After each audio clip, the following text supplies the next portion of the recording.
네, 최경영의 정치본색 오늘도 놓치지 말고 콕 알아야 될 뉴스들 준비했습니다. 스픽스가 콕 집어지는 뉴스 스콕스 시작합니다.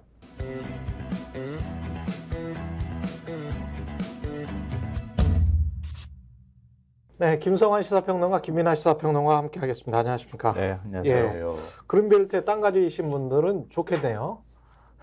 있으십니까? 아니, 대뜸 그냥 시작부터 이렇게 얘기하시니까 깜짝 놀랐네요. 아니, 있어요? 아니, 네? 그린벨트 없어요. 네, 없어요? 그린벨트에는 없어요. 네. 아니, 그 땅은 네.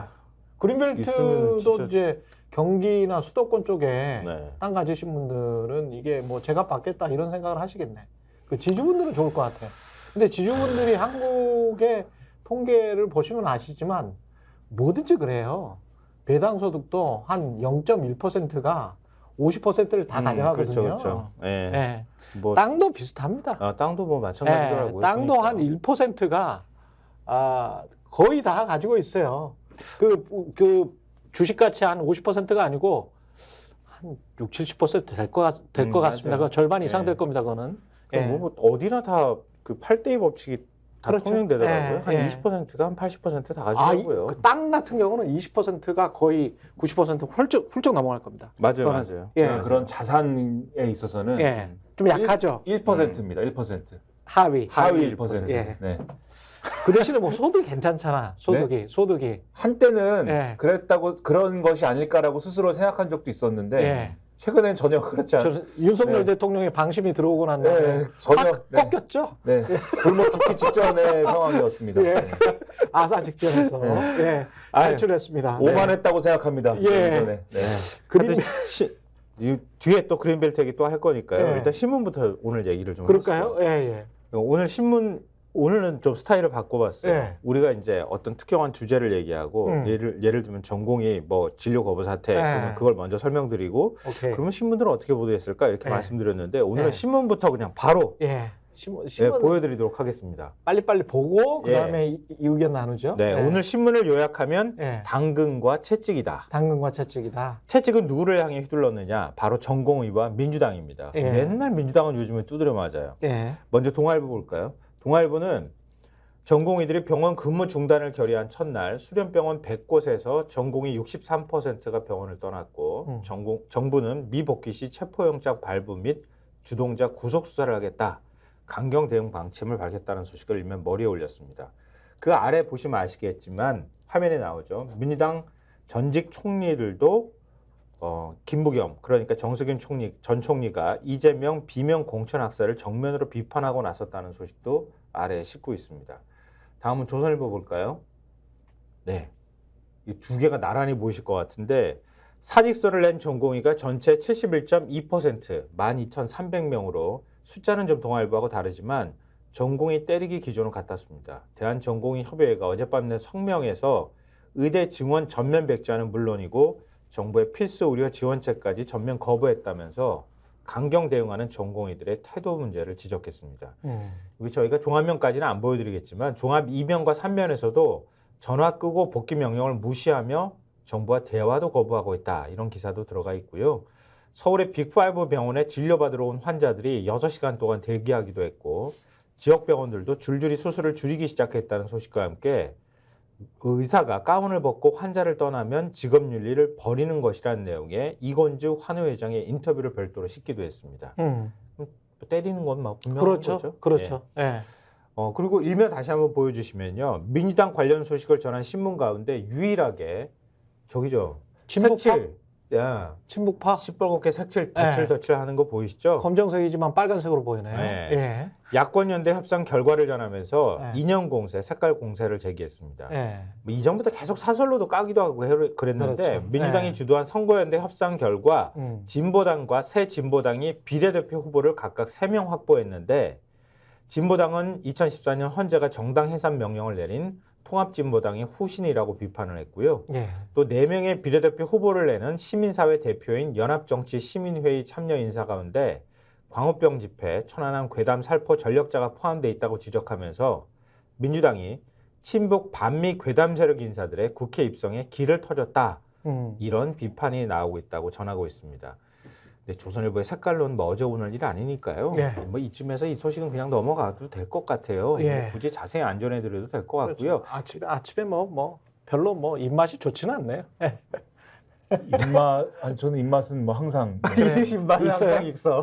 입맛이 항상 돌았고 네. 문제인데 근데 이 셈법이 뭐냐 그런 거는 조금 볼 필요가 있는 게 2012년 총선 그림을 좀 만들고 싶어하는 그런 거 아니냐라는 맞아요, 느낌은 맞아요. 들었어요. 맞아요. 그러니까 2012년도에 생각해 보시면 통합진보당하고 그때 민주통합당하고 뭔가 선거연대를 하는 바람에 그것을 가지고 색깔론 많이 해가지고 좀 이 재미 본 게 있는 거잖아요. 그렇지. 보수정당하고 보수 세력이. 그때 사실 제일 많은 의석을 가져갔었지. 13석인가 4석인가 가져갔잖아요. 통진당이. 그렇죠. 그것을 연상케 하는데 그 당시에 사실 민주통합당 입장에서는 기대했던 것만큼 성적이 안 나왔거든요. 그렇죠. 127석 나왔잖아요. 그때. 예. 왜냐하면 그때 당시에 정권 심판론이나 이런 게 굉장히 이게 컸는데 맞아요. 저 선거연대와 관련된 문제도 있었고 오늘 사실은 한국일보 기사가 그래서 그 지점을 요 부분을 빼고 공천 갈등 관련해서는 그 부분을 짚고 있는데 2012년에도 사실 공천 갈등이 있었거든요.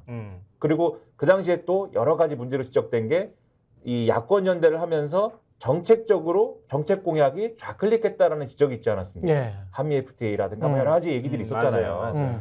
그걸 연상케 하는 어떤 효과를 노리는 것 같다. 그래서 아마 국민의힘도 어게인 2012 뭐 이런 방식의 그런 선거 프레임이나 이런 선거 전략을 짜는 과정에서 저런 보도도 나오는 게 아닐까 하는 생각을 했습니다. 그러니까 조선일보가 선거 전략을 짜고 있는 거지. 쉽게 얘기하면은 2012년에 이명박 정부였었잖아요. 이심전심이겠죠. 뭐. 말기였는데 예. 그때 이명박 대통령의 지지율이 28% 정도밖에 안 나왔어요. 예. 뭐 윤석열 대통령이나 뭐 이명박 전 대통령이나 대동소이 수준이에요. 개긴 독인이고. 근데 예. 당시에 새누리당이 박근혜 비대위 만들고 당명 바꾸고 그리고 난 다음에 나중에 일단 과반 정당을 얻었단 말이에요. 그렇게 했던 배경이 바로 얘기했던 것처럼 사실은 연구서에 보면은 민주당 공천 파문이 영향을 미쳤다고 하는 내용은 또 없기는 하던데 그때 김용민 막말 파문, 김용민 씨 죄송해요. 그것도 있었고 그리고 네. 한미 FTA 아까 얘기했던 거 네. 그런 것들을 통해서 그러니까 일종의 문재인과 박근혜 구도가 만들어지고 그리고 민주당과 새누리당 구도가 더 돋보임으로써 그러면서 나중에 일종의 호를 통해 가지고 선거 결과가 뒤집어지는 그렇죠. 그러니까 뭐 큰 틀 안에서 보면은 대선을 바로 앞둔 박근혜 전 당시 이제 비대위원장이 이명박 대통령하고 자연스럽게 차별화가 된 측면도 있고 그런 게 다 맞물린 거긴 하지만 이런 공천 문제라든가 이런 것도 또 색깔론도 일정 부분 영향을 미쳤다. 이렇게 평가할 수 있는 거죠. 그러니까 윤석열, 김건희가 조선일보가 싹 사라져버리고 조선일보나 근데 저런 신문들, 저런 극우파 신문들, 그다음에 전두환 때 뭐 고문할 때 저런 신문들이 다 일조한 신문들인데 저런 신문들을 계속 이렇게 보여드리는 게 맞나 싶을 정도의 회의감까지 드는데. 근데 뭐 이런 건 있어요. 예. 우리가 저쪽에서 조선일보가 이렇게 선거 전략을 짜고 있으면 그것의 선거 전략을 우리가 또 파헤쳐주면 이 구독 드러내주는 측면에서 의미가 있다. 그럼요. 예. 그냥 맹목적으로 그렇구나 이렇게 생각하시는 분들이 적지 않을 수 있기 때문에 이 시간이 그래서 좀 의미가 있다고 보는 건데요. 우리가 그런 얘기를 많이 해요. 의학에서 심리학도 마찬가지인데요. 마지막 고통이 제일 큰 고통으로 느껴지는 거예요. 예. 이전에 김건희 문제가 아무리 뭐 그렇게 했다 하더라도 그 명분백은 잊혀져 가는 거예요. 그렇죠. 근데 마지막에 민주당 공천 얘기, 선거연대 얘기 이런 거에 색깔론 제기하고 그러면 그게 더 강렬하게 선거 직전까지 남을 수 있거든요. 그렇습니다. 그런 효과, 심리적인 효과를 우리가 좀 생각해야 돼요. 그러니까 계속 마지막은 반복하는 것도 아니니까. 필요하고요. 네, 2월 한 중순이니까. 아직 좀 시간이 있긴 아직 하죠. 좀 시간은 있죠. 50일도 안 네. 남아가지고. 네. 근데 이제 극복을 하고 역전을 하고 제대로 된 프레임, 바로 한 달 전까지의 프레임은 윤석열 정권의 평가와 심판과 관련된 것들이었는데 근데 되게 웃기는 건 뭐냐면 싹 사라져버렸네. 국민의힘은 광주에 네. 범민련 출신 누구 공천하지 않았어요? 단수 공천 주지 않았어? 박모식이라고 하던데. 그것도 뭐 그분은 그거 이제 아니야? 범민련 출신은 아니고 어쨌든 범민련 출신이라고 하는 분이 비대위원 하다가 뭐 막말 때문에 뭐 안 하기도 하고 그다음에 뭐라고 하는 분이 또 운동권 출신이라고 하는 분이 또 공천을 받기도 하고 뭐 여러 가지 얘기들이 있죠 지금. 아니 그리고 식민지 근대론자가 독립기념관 이사를 그래. 시켜버리잖아요. 그러게 말이에요. 그런 연구소 출신들이 지금 약진을 하고 검찰 수사관 출신이 무슨 뭐 인터넷 무슨 뭐 원장을 하고 아니, 뭐 되게 말하기도 되게 어려워. 예. 그리고 반일 종족주의 또 얘기를 하면 책이 음. 더 잘 팔릴 것 같아서 걱정이 돼가지고 자꾸 그걸 또 까지도 못하겠어요. 보니까. 김성회가라는 사람 그 종교문화 비서관으로 갔다가 그 일주일 만에 날아간 사람 그 사람 여전히 뭐 잘 나가고 있는 거 이번엔 아닙니까? 공천은 못 받았어요. 네. 신청을 했으나 음. 잘리긴 했습니다만은 예. 신청을 할 정도로 어쨌든 뭐 힘은 있는 거 아닙니까 어쨌든. 아니, 힘은 그러게 말이에요. 있다기보다는 그런 이념에 관해서는 개의치 않는다. 그게 보편적인 이념이다라는 식으로 이야기를 하는데 이런 사람들의 생각은 어떻게 생각하는지. 알겠습니다. 이게 예. 공천 얘기는 뒷부분에 저희가 다시 또 얘기하기로 그렇죠. 하고요. 예. 다른 이제 빼놓고 얘기 안 한 얘기가 있는데요. 뭐 있습니까? 우리가 채찍을 먼저 말씀드렸잖아요. 당근? 근데 당근도 있어요. 예. 그 이제 흥미로운 당근이 크게 두 가지가 있는데요. 경향신문 보도를 한번 보시죠. 경향신문. 예. 봐보죠. 왼쪽이죠. 1등급 1등급 그린벨트까지. 그린벨트까지 풀어서 표신 잡기에 나섰다. 이건 이제 울산에서 개최한 13번째 민생토론회에서 윤석열 대통령이 1급 그린벨트까지 풀어서 공단을 짓도록 하겠다고 했는데 전문가들은 총선을 의식한 무분별한 규제 완화책이라고 비판하고 있다는 소식을 경향신문이 일면에 실었어요. 그러니까 다른 신문하고 다른 점이었고요. 뭐 관련 기사는 다른 신문에도 있기는 하지만 그걸 일면으로 굳이 끌어올린 거예요. 아니, 근데 실효성도 없어. 나중에 제가 자세히 설명드리겠지만 이게 무슨 1등급 그린벨트까지 풀어서 막 사람들 기대하고 들뜨게 하는데 실제로 되는지 한번 보세요. 절대 안 됩니다. 요거 왜 하필이면 또 울산까지 예. 했을까? 우리 김기현 또 전 대표는 예. 또 엄청 긴장하겠다 싶은 생각도 있는데 한겨레 신문은 또 다른 기사를 실었어요. 아, 공공기관 경영정보 공개 누리집 알리오를 전수조사했더니 전체 공공기관 342곳 가운데 51곳의 기관장이 공석이거나 임기 만료 상태더라. 제가 지난번에 한번 말씀드렸죠. 네. 후임자가 임명되지 않아서 전임자가 계속 직무를 지금 현재 수행하고 있는 상태라고 하고요. 일부러 저러는 거라니까. 일부러. 소식 좀 전하고 얘기해 주세요. 일부러 저러는 거야. 21대 총선을 앞뒀던 분노 게이지가 계속 올라가고 있습니까? 좀 이따 큰일 났네. 네. 2020년 오늘 2월 것 2월에 같은데. 네. 전체 공공기관 가운데 공석이거나 임기 만료인 곳이 29곳. 그러니까 그 당시 문재인 정부 시절이죠. 그렇죠. 전체 7.9%에 불과했던 것에 비하면 크게 증가한 수치다. 올해 상반기 안에 기관장 임기가 끝나는 자리까지 더하면 100여 곳. 하반기로 범위를 넓히면 절반에 가까운 150여 곳의 공공기관이 기관장을 새로 맞이해야 하는 상황이라고 합니다.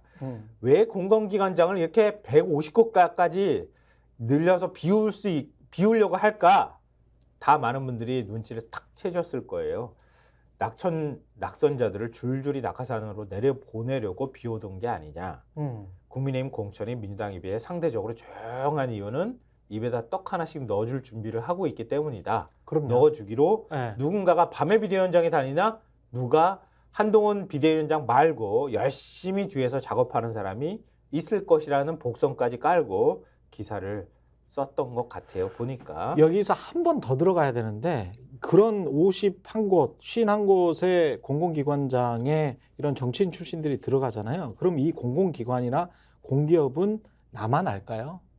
이게 한두 번도 아니고 이런 식으로 공백 기간이 길고 그 다음에 또 정치인 출신들이 들어가서 한 3억 연봉 받고 운전기사 데리고 골프 치고 뭐 이렇게 해요. 그러면 항상 하는 말이 뭡니까? 이 정부도 마찬가지고 지난 정부도 마찬가지였는데 방망경영 이야기 하잖아요. 빚 쌓여간다. 그래서 공기업 뭐 구조 조정해야 된다. 근데 구조 조정을 누구를 합니까? 오만 직원들한테 이야기를 하지 말고 이 공공기관장들을 제대로 뽑으세요. 적합한 사람들을. 근데 어떻게 공천 떨어진 정치인 출신들은 다 꿔줄 수 있다라고 생각하는 거예요? 그게 얼마짜리들인데. 한 해 매출이 막 몇 조 되는 데도 있고 몇 천억 되는 맞아요. 데도 있어요. 다 망가지는 거죠. 다 망가지는 거야. 근데 늘 이런 식으로 하는 게 당연해. 그리고 언론에서는 그 부분 짚지 않아. 그리고 나중에 몇 조, 몇십 조 쌓이면 그때 가서 방망경영이라고 이야기해. 누구 책임이야? 이거 그러니까 이런 식으로 하는 거를 당연하게 생각하고 뽑아준 사람들 책임, 그다음에 대통령 책임, 국회의원들 책임 아닙니까? 너무 화가 납니다 정말. 네. 화나죠. 어떻게 이럴 수가 있습니까? 세상에. 네? 아니 그리고 어떻게 이럴 수가? 네? 네, 이분들 있잖아요. 이분들의 생활이 대부분은 그냥 운전기사 데리고 왔다 갔다 하면서 골프 치는 거야. 예? 이분들 하는 게 뭐야, 솔직히. 공공기관장. 하는 게 뭐냐고요. 예? 안 해봐서는- 가가지고 저 외국 안 해봐서는 모르겠지만 외국 기업들이랑 무슨 뭐 상대나 할 수 있어요? 예? 아니 국회의원 출신들이 가서 영어나 하면서 뭐 이렇게 상대나 할 수나 있냐고. 경영이나 해봤어? 근데 일단 뭔 아, 일인지를 일단, 알려드린 일단 다음에 알려드린 또 화를 다음에 추가로 좀 내시죠. 있다가 다시 네. 잠깐 화를 자제하시고 뭔 일인지 알려드린 다음에 네. 네. 한두 번도 아니고 말이지. 정말 이런 걸 맨날 이렇게 그게 말입니다. 말씀하세요. 네. 그래서 일단 당근과 채찍 중에서요. 네. 채찍은 사실 좀 듣기 싫기도 하고요. 예. 이제 우리가 그 동안에 우리가 많이 다뤘잖아요. 아또 채찍 전공의 문제는 전공의 거부 진료 거부 사태는 저희가 네. 계속 집중적으로 다뤄드렸기 때문에 네.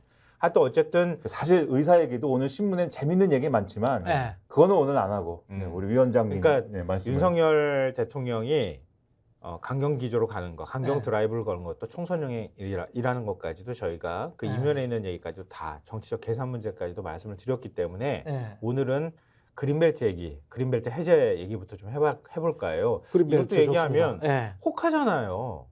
근데 아까 얘기했잖아요. 괜히 마음에 땅 갖고 들떠. 있는, 땅도- 땅 갖고 있는 사람, 땅 없는 나도 마음에 들떠 막. 막 그런 그지? 게 아니에요. 또 뭐가 또 막 될 것 같아. 사야 되나? 사야 될 것 같은 기분이 드는데 예. 이 경향신문 보도를 보면요. 예. 경향신문 안에 기사를 보면 아시겠지만 여의도의 70배 절대 농지 개발이 가능해진다. 와. 많이 빨리 풀라는 정부 이렇게 얘기하는 거예요. 그 아래 기사 보면 아시겠지만 환경보전 균형발전 역행 전문가들도 우려 이걸 별도 꼭지로 지금 다루고 있습니다. 뭐 내용은 그런 거예요. 예. 경향신문이 5명의 전문가를 인터뷰했다고 하거든요. 모두 그린벨트 해제는 경제 활력을 높이기는커녕 환경 보전 지역 균형 발전에도 역행한다고 비판하는 목소리를 냈다 그래요. 경향신문 사설에서도요. 그린벨트 1급지 해제 총선 급하다고 막 던질 정책인가 이렇게 비판을 했는데 이게 사설 제목인데 3헥타르 이하 짜투리 농지도 지역 주민이나 산업단지를 위한 편의시설을 지을 수 있게 하겠다고 했는데 전형적인 포퓰리즘이다. 그렇죠. 1헥타르는 3,000평으로 축구장 1개가 들어설 수 있는 규모다. 3헥타르 이하 농지를 짜투리로 분류하면 대규모 평야 지역을 제외한 전국 상당수 논밭에 건물이나 공장을 지을 수 있게 된다. 400타르면 거의 뭐 만평이네요, 만평. 그거 네. 그만큼 땅 갖고 있는 사람이 몇 명 될까 모르겠어, 사실은. 아닌데 지방에는 많아. 많아요. 예. 그 농사 좀 넓게 농사 좀 넓게 짓는 분들이 있어요. 예. 거기 이제 다 지을 수 있게 된다 이 말이에요. 예, 예. 그린벨트 안에서.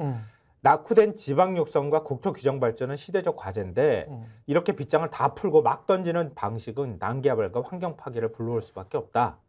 공장 건물 부지가 부족해 지방 경제가 어려운 것이냐? 이게 제가 제일 눈에 띈 거야. 정확한 지적입니다. 그거 하나만 정확한 지적이고 저는 앞에 경향신문이 지금 환경보전이나 균형발전이라는 스테레오타입의 진보적 관점에서 이야기를 하는 게 사실은 마음에 안 듭니다. 제가 좀 보완을 했으면 좋겠어요. 보완을 좀 해주십시오. 제가 지금까지 이게- 말을 안 하고 있었더니 예. 여기 보시는 분들은 네. 쟤는 왜 왔나 할 거 아니에요. 여기가 밥값을 해야 되는데. 보완을 해주세요. 네. 예. 오늘 보면 어쨌든 정부가 얘기한 게 뭐냐를 네. 조금 설명드리면 이 얘기를 다 하면 복잡하니까 네. 그러니까 수도권 말고 개발이 절실한 지방에 대해서 그린벨트 규제를 확 풀어주겠다라는 건데 지금 지역에서 사업할 때 그린벨트 해제 총량이 정해져 있고 이 안에서 사실은 사업을 해야 되는데 그 그린벨트 해제 총량에서 지역 주도로 추진하는 지역 전략 사업은 예외를 인정하기로 해줬고 이걸 추진할 때 국가와 국가 지역 전략 사업을 추진할 경우에 그린벨트 환경 평가 1, 2 등급지도 해제 허용한다. 그리고 이거는 법 개정할 필요가 없고 국토부 훈령으로만 할 수 있다. 요거거든요. 근데 여기에 대해서 이제 보도가 어떻게 나오고 있느냐.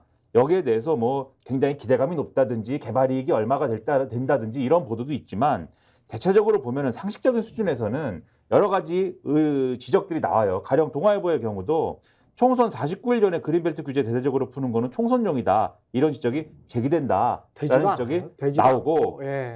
일단은 신문들이 이렇게 지적을 하고 또 중앙일보도 제목이 그린벨트 농지 규제 완화 필요하지만 난개발 경계해야 이 정도 얘기는 하고 있는데 한겨레의 경우에 한겨레가 사실 제가 볼 때는 가장 이 지적을 제대로 하고 있다고 생각을 하는데 어디 봅시다. 맨지연 환경운동연합 자연생태위원회 말을 이제 인용을 했습니다. 지금 남아있는 그린벨트는 경사도가 심하고 절대 농지도 이미 풀어줄 만큼 풀어줬지만 절반 가까이 개발을 못하는 상황이다. 추가적으로 더 규제를 푼다는 거는 총선용이라고밖에 이해되지 않는다. 이렇게 얘기를 하고 있고 사설에서는 이 제목이 이제 이번엔 그린벨트 대놓고 선거운동하는 윤 대통령인데 이렇게 얘기를 하고 있습니다. 이미 민생토론 이게 이 자체를 민생토론에서 또 발표한 거거든요. 예. 민생토론회가 이미 총선용 선심정책 발표장으로 변질됐는데 이번에 완전히 그럼 또 표를 얻어보겠다는 의도를 또 드러낸 거고 역대급 관권 선거를 벌이고 있다고 하는 비판을 아랑곳하지 않고 있는데 방향성도 문제다. 그린벨트와 절대농지 규제를 풀어서 지역경제 살릴 수 있을 것처럼 말하는 건 사실상 국민을 속이는 것이다. 그린벨트 해제에 적극적이었던 박근혜 정부 등을 거치면서 개발 가능성 있는 그린벨트는 이미 거의 다 풀어준 상태다. 이번에 윤 대통령이 언급한 울산의 경우도 그린벨트 해제 지역의 약 40% 정도 아직 개발에 착수 못하고 있다. 이런 왜? 상태에서 추가로 규제를 푼다 해도 지역의 땅값 상승과 부동산 투기만 부추길 뿐이고 더군다나 전국의 산업단지 가운데 수십 군데가 비어있어. 사실상 입주업체 하나 없는 유령 산단으로 전락해 국가적 낭비가 계속되고 있다. 비어 있어요. 지금. 공장 지을 네. 땅이 없어서 지역 경제가 발전하지 못하는 것처럼 말하는 건 뭘 모르고 있거나 아니면 사실을 호도하는 것이다. 그래서 토지 소유주를 비롯한 토건 세력의 개발 기대감을 부추겨 총선에 이용하려는 것이라는 해석이 나오는 것이다. 요 지적을 하고 있고 그리고 잠깐만요. 여기가- 더불어서 이게- 마지막입니다. 예. 여기 마지막입니다. 예. 한국일보 보도를 보면은 현재 그린벨트의 52%가 개인 소유고 국가 소유는 38%다. 그렇죠. 이 때문에 이번 조치로 일부 개인에게 과도한 개발 이익이 몰릴 수 있다는 우려가 나오는데 국토부는 지역 전략 사업도 공공개발이라 구조적으로 개발 이익이 몰리거나 하지는 않고 그럴까요? 정책 추진 과정에서 이런 부분도 고려하겠다 이렇게 얘기했다고 예, 합니다. 말도 우리가 안 되는 앞서 소리네. 얘기했던 거 예. 그대로 그 틀 안에서 지금 내용들이 나오는 근데 거잖아요. 한 가지만 몇 가지 지적할 사안이 있어요. 이게 지금 아주 묘한 게 그린벨트 이야기를 하면서 이번에는 첫 번째 지금 지역 이야기를 했잖아요. 네. 근데 왜 서울 수도권 이야기를 안 했을까요? 그거를 역으로 봐야 돼요. 자, 서울 수도권은 규제 완화 대상이 아니라고 지금 주장하고 있어요. 자, 서울 수도권 이야기를 왜 안 했냐면요. 그린벨트 완화 이야기가 나올 때마다 서울 수도권 이야기를 하잖아요. 그러면은 강남의 아파트 가격이 확 떨어지기 때문에 강남 쪽에 그린벨트가 꽤 있어요. 맞아요. 그래서 서울 쪽 이야기를 안 하는 거예요. 이거는 정말 전형적인 극악한 포퓰리즘입니다.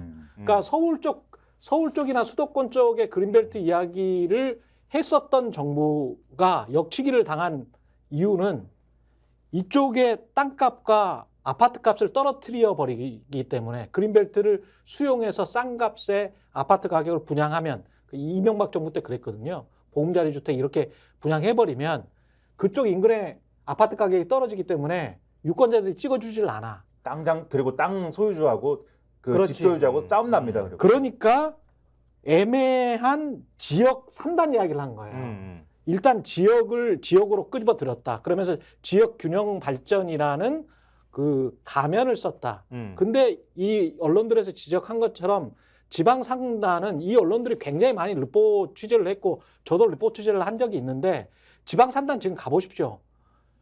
그 이미 불화받은 땅들 있지 않습니까? 공장들 텅텅 비어가지고 어떻게든 비싼 가격에 팔려고 난리가 나요. 그 먹튀하는 애들도 굉장히 많고. 예, 그러잖아요. 공장장들 많고 불화받은 땅이 굉장히 그 싼 값에 분양을 받았기 때문에 그거 두세 배 해가지고 팔려고 그 아들한테 물려주려고 난리가 이미 나 있습니다. 지방 산단들 텅텅 비어 있어요.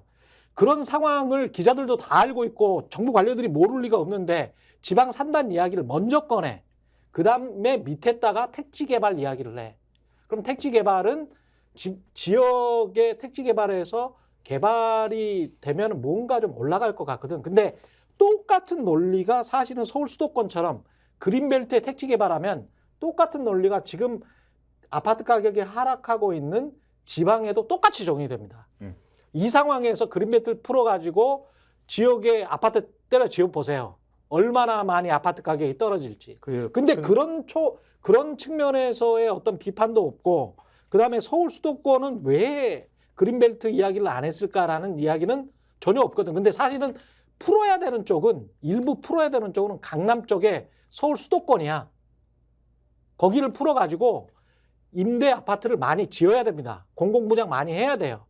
그래야 가격이 좀 떨어집니다. 그리고 집값을 안정시킬 수 있는 거지. 그러니까 이게 철저히 국민들의 어떤 주거권이랄지 이런 것들은 생각을 하지 않고 그냥 기존에 가지고 있었던 개발 심리, 편견 이런 거에만 기대가지고 타다보기하기죠. 예, 허위로 나를 좀 찍어주세요. 라고 하는 거예요. 그래서 정말 그걸 안 좋은 식의 정치를 하고 있는 겁니다. 그 지금. 극악한 예. 그러니까 그걸 뻔히 알면서도 예. 그렇게 보도한 신문이 있었어요. 어떤 신문이에요? 예. 조선일보 일면 보셨 아까 발견하셨을 때 예. 조선일보 일면의 기사가 혹시 눈에 띄셨는지 모르겠어요. 예. 조선일보 일면 다시 한번 보여주시면 예. 좋겠는데요. 일면에서 눈에 잘 안 보이지만 저 밑에 지역 경제 살리라. 그렇지. 예. 지역 경제 살리려 53년 만에 푸는 그린벨트 족쇄. 그래 저 따위로 신문을 쓰니까 저게 문제라니까. 저게 그리고- 저 신문이라고 기본적으로 지금 한국 경제 전반적인 이 아니, 상황. 정도까지 올라온 것 같아요. 이 일단 정도. 그가가 어떻게 보도되는지를 예. 얘기하고 또 일단- 비판해 일단 주세요. 나 듣기 그래서 싫은데. 일면 그 기사 제목에 소제목으로 뭐가 달려 있냐면 예. 반도체, 2차 전지 등 첨단 산업용 예. 환경 1, 2급 땅까지 풀어주기로 예. 요게 들어가 있어요.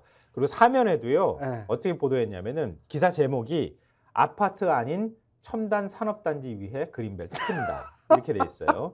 1971년 그린벨트 제도 도입 이후 꾸준히 그린벨트를 풀었지만 주택 공급을 위한 경우가 대부분이었고 일부 산업단지 조성을 위해 해제하기도 했지만 특정 지역에 국한됐다. 이번엔 정부는 전략산업을 설정해 그린벨트 내에서도 첨단 산업단지가 들어설 수 있도록 전국 차원에서 대대적으로 해제하기로 했다. 첨단이란 말만 들어가면 뭐가 될 것처럼 이야기를 하는데 이게 윤비어 첨가를 조선일보가 불러준 거예요. 아니 정말 지금 사실을 왜곡을 해도 아니 지금 뭐 어떤 산단을 가보십시오. 첨단이 안 붙어 있는 데가 어디 있는가? 예? 다 그러네. 마찬가지야. 첨단 스피드. 다 마찬가지야. 첨단 스포츠. 다 첨단 지방 산단을 만들려고 했는데 왜 거기가 비었겠어요? 거기 가서 살면 애를 키울 수가 없어. 그래서 공장장 아들도 거기에서 살지를 않아. 공장장 아들도 거기에서 안 산다니까요. 공장장 아들은 거기 사장님 아들은 서울에서 살아요. 그게 지금 지방 산단의 실정이야. 똑같이 취재를 해놓고 같이 뭐 이런 사실들을 경제부나 산업부 기자들이 모릅니까? 다 알고 있잖아요. 근데 그거보다 더 중요한 가치가 있잖아요. 네. 우리 윤정부를 보호하기 위해서. 보호하고 총선에서 이겨야 되니까. 그래서 그동안에 수도 이전하자. 그래서 과감하게 훨씬 더 지역 균형 발전을 경제, 문화, 산업적으로 전부 다 총체적으로 다 하지 않으면 이게 총체 패키지로 하지 않으면 불가능하다라고 얼마나 주장을 해왔습니까? 근데 이런 식으로 첨단 산업단이 무슨 거기에 누가 들어가요? 누가 들어가서 삽니까 거기에? 그래도 한겨레가 조금 지적했네요. 그래도. 네. 그러게 하여튼 그 점을 조금 위안 삼아 주세요. 당근이라고 총선용으로 꺼내놨는데 네. 골병 닫은 당근 먹지도 못하는 당근 꺼내놨다. 이거 지적하신 걸로 받아들이고 오늘 당근을 또 하나 또 있어? 이건 진짜 큰 당근. 네. 총선 공천과 관련해서 큰 당근이 있었는데 예. 우리 공공기관장 전문가인 김민하 평론가께서 제가요? 네. 분석을 해주시면 제가 공공기관장을 한 번도 꿈꿔본 적도 없고 뭐 생각해본 적도 없는 제가 되지 않을까요? 한번 네. 꿈꿔도 될 것 같습니다. 공공기관장 아무나 되는 것 같은데 네. 낙천되는 사람들은 다 되는 것 같은데. 아니 뭐 일단 뭐 무슨 시도를 해야 낙천도 되는 거지 뭐 제가 모르겠습니다. 한 120세까지 살면은 뭐 기회가 있을지도 모르겠는데 네. 한겨레가 오늘 이제 보도를 했는데 기관장이 공석이거나 후임이 임명이 안 돼서 전임 기관장이 임기를 넘겨 근무 중인 공공기관이 51곳에 이른다.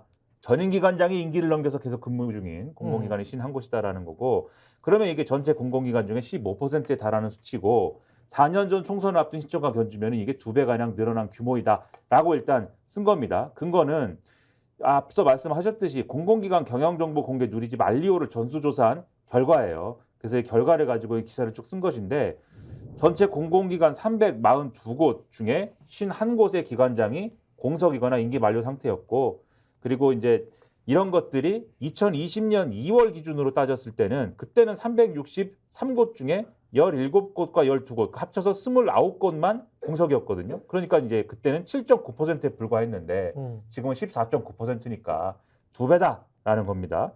그래서 이런 부분에 대해서 왜 이럴까를 국토교통부 산하 한 공공기관 관계자한테 왜 그런다고 생각하십니까? 물어봤는데 이 사람이 뭐라고 그랬냐면 총선 영향인 것으로 알고 있다라고 얘기했어요. 왜냐하면 이 기관의 경우에는 기관장 임기가 이달 25일이면 끝나는데 그러면은 며칠 남았지만 좀 더 하게 되지. 남았지만 네. 후임 인선을 위한 임원 추천위원회를 그러면 꾸려야 되는데 그래야 후임 논의를 할 거 아닙니까? 이거를 안 꾸리고 있다. 원래는 법에 의하면 임기 만료 2개월 전에 이걸 구성을 해야 되는데 그렇죠. 이걸 왜 안 할까? 이분들도 월급 더 받아서 좋아. 그렇죠. 결국 4월 그렇죠, 총선 그렇죠. 때 4월 총선 때 국회 입성에 실패한 낙선자를 위한 자리라서 선거 결과 기다리고 있는 거 아니냐라고 이분은 생각한다라는 거예요. 그리고 이런 행태는 사실 정권을 가리지 않고 반복됐다라는 게 이 예. 한겨레의 기사의 내용이자 우리가 익히 아는 내용인데 예. 예를 몇 가지 드러났어요. 근데 이 예를 여러 가지 드러나서 다 설명하면 시간이 없지만 민주당 얘기도 있고 국민의힘 얘기도 있습니다. 가령 옛날에 민주당이 여당이던 2020년 4월에 네. 치른 21대 총선 낙선한 민주당 김용진 후보가 국민연금공단 이사장에 임명한 사례가 있고 예. 이것은 직전에 김성주 이사장이 총선 출마하면서 8개월 동안 비워졌던 자리를 채운 거였다. 그래서 당선자와 낙선자를 맞교대했다는 비판이 이때 나왔다. 그랬죠. 이런 지적이 있고 그랬습니다. 국민의힘 전신 새누리당이 여당이었던 2012년 4월에 치른 19대 총선의 경우에 이때 낙선했던 최연애 후보가 1년 뒤에 한국철도공사 사장에 임명이 됐고 예. 그 외에도 지금 김석기 의원이죠. 예. 한국공항공사, 김선동 의원 한국청소년활동진흥원, 예. 이상건 씨 한국전기안전공사 다 낙마디의 기관장으로 임명됐고 원래 박근혜 정부 임기 4년 차에 2016년에 치러진 20대 총선 때도 낙선자들이 대거 공공기관장으로 가지 않을까 했는데 국정농단 때문에 이게 무산이 됐다. 그리고 공천 잡음을 줄이기 위한 집권여당의 회유책으로도 동원된 사례가 있는데 가령 2013년에 재보궐선거에서 화성갑에 출마했다가 공천이 안 됐던 김성애 전 새누리 의원이라고 있습니다. 예. 주먹이 센 분인데. 그분. 예. 그거 맞은 주먹, 분이 지금 광주시장 하고 네. 계시죠? 주먹이 큰 분이지. 네. 주먹 크더라고 그때 네. 보니까. 예. 상당하신 그 분인데. 충격이. 예. 네. 근데 맞은 분도 굉장히 세긴 해요. 그래?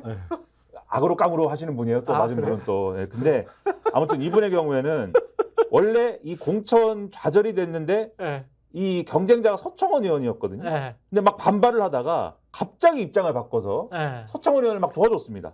그리고 나서 총선 끝나고 나서 한국지원 남방공사 사장으로 임명됐다. 그러니까 이런 사례들을 여러 가지 써놨는데 그래서 항상 이런 게 이런 얘기가 나오다 보니까 그러면은 공공기관장 낙하산을 방지해야 된다 그래서 이걸 입법을 하자고 막 그랬어요. 공공기관장 낙하산 방지법. 그렇죠. 그런데 십수년째 국회에서 발의와 폐기를 거듭하고 있다. 야당 시절에는 이걸 비판하면서 이런 법을 만들자고 그러다가 예. 정권을 잡으면은 슬그머니 태도를 바꾸는 행태가 반복되고 있는 것이다. 내 밥그릇이니까. 네, 이렇게 예. 보도를 하고 있습니다. 내 그러니까 밥그릇이니까. 지금 뭐 국민의힘의 공천이 다 끝난 건 아니지만 민주당에 비해서 상대적으로 굉장히 조용하잖아요. 좋으시겠습니다. 그러니까 3억짜리인데 한 2년 보장되고요. 어차피 넌 예. 갈 텐데 해도 안 되는 거니까 운전기사 그냥 있고요. 조용히 예. 이거 하나 너 챙기시고. 기본 G80이고요. 근데 G80이 뭐예요? 예, 제네시스. 아, 그래요? 예. 저 G20만 알아가지고. G90도 할 수 있겠다. G8, G7, 예. G20. G7 예. 네. G7 하나 만들어요. G7, 네, 그 힘센 국가들이 하는 건데 그거는. 근데 더 그거는 뭐냐면 예. 울산시장 선거 개입 사건 때 예. 그때 후보 사퇴 조건으로 무슨 뭐 영사 자리하고 맞바꾸려고 그랬다. 그랬지. 그래서 예. 대통령실에서 후보를 정리하는 작업에 들어갔다. 예. 그래서 직권남용 혐의가 적용이 됐어요. 그 음. 직권남용 혐의를 적용한 분이 지금 대통령이야. 예? 예. 그럼 공공기관장 자리 맞바꾸면서 예. 자 반발하지 말고 조용히 떠나시라고 말하면 그거는 뭐가 되죠? 이거는 정치지. 이건 정치고. 정치. 그때도 그렇게 그때는 직권남용. 그러니까 그때도 그렇게 제가 얘기했었거든요. 방송에서 정치 영역으로까지 후보 네. 정리하는 것까지도 이것까지도 만약에 개입을 네. 하면 그러면은 정치는 뭘 하라는 얘기냐 그렇죠. 이렇게 얘기했을 때 예. 엄격하게 그거 적용해야 된다고 상당히 많은 사람들이 제 앞에서 얘기를 했거든요. 내 눈 안 그리고- 보리고 그거는. 그리고 그러니까 그렇게 정리를 한 부분에 대해서도 해야 된다고 얘기하고 이명박 네. 정부 때 제가 공공기관장 사퇴시키는 걸 제 눈앞으로 다 봤는데 그걸 블랙리스트라고 얘기하지는 않았거든요. 문재인 정부 환경부 블랙리스트라고 그래가지고 결국은 검찰이 기소했어. 그렇죠. 그것도 주도한 사람이 윤석열 대통령이에요. 예. 그렇게 해가지고 결국 유죄밖에 만들어놨어. 예. 근데 그렇게 하고 난 다음에 아니 윤석열 정부 들어오고 나니까 공공기관장 대놓고 그냥 그만두라 그러네? 이거 뭐야 이거?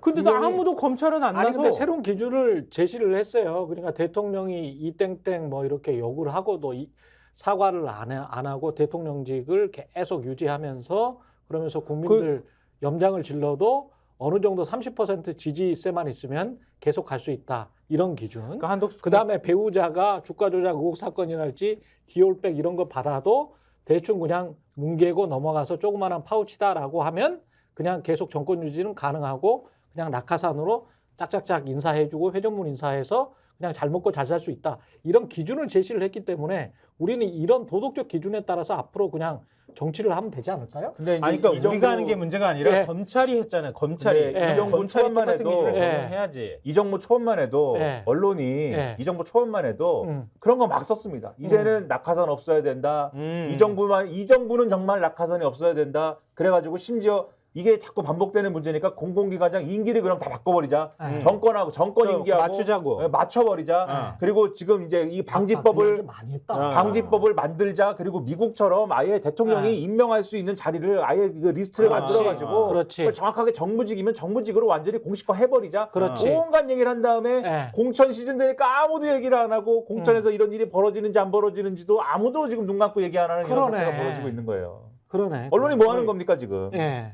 그러니까 언론은 그냥 근데 단기 기억 상실증에 걸리는 주로 거지. 그런 거 썼던 데가 조중동이거든요. 예. 조중동의 맞아. 기자들 뭐 합니까 지금? 금방 까먹어. 네. 지방상 까먹는 게 아니라 지방상단 텅텅 비었다는 거 금방 까먹어. 금방 까먹고 갑자기 그냥 지방상단 더 짓는다니까 와 첨단 산업단지가 거기에 들어갈 거야 아유, 이러면서. 창피하다. 아유, 근데 약간 울면서 보도하고 있겠죠. 울면서 쓰고 있겠죠. 이렇게 웃기다 이거 이러면서. 아, 근데 이거 참 이래가지고 예. 기레기 소리 듣는 건데. 예. 그러니까 어느 쪽 편들라는 얘기가 아니라 음.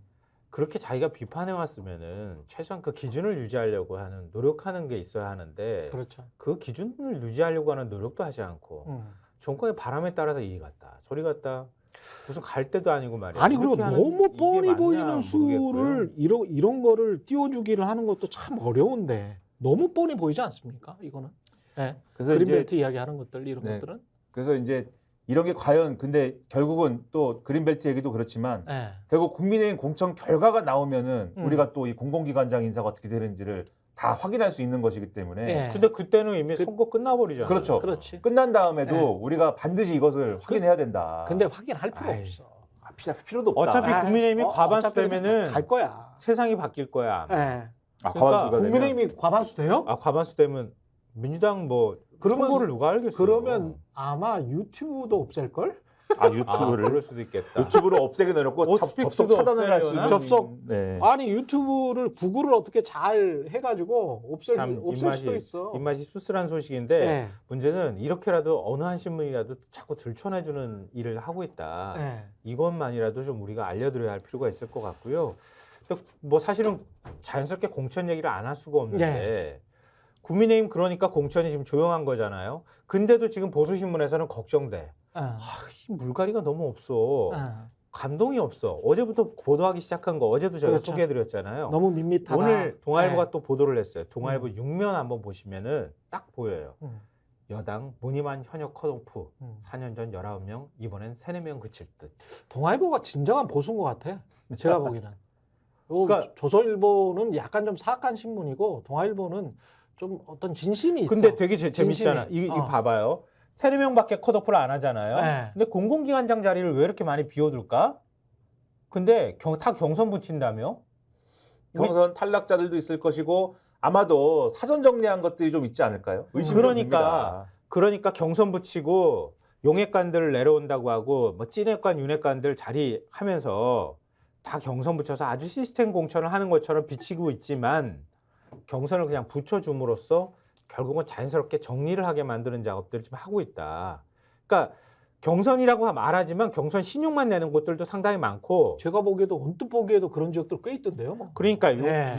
용액관들이라고 하는 뭐 음. 용사 참모들 내려와 가지고 경선을 다 붙이는 것처럼 하지만 결국은 정해져 있는. 용산 참모들이 될 수밖에 없는 구도를 만들 것이다.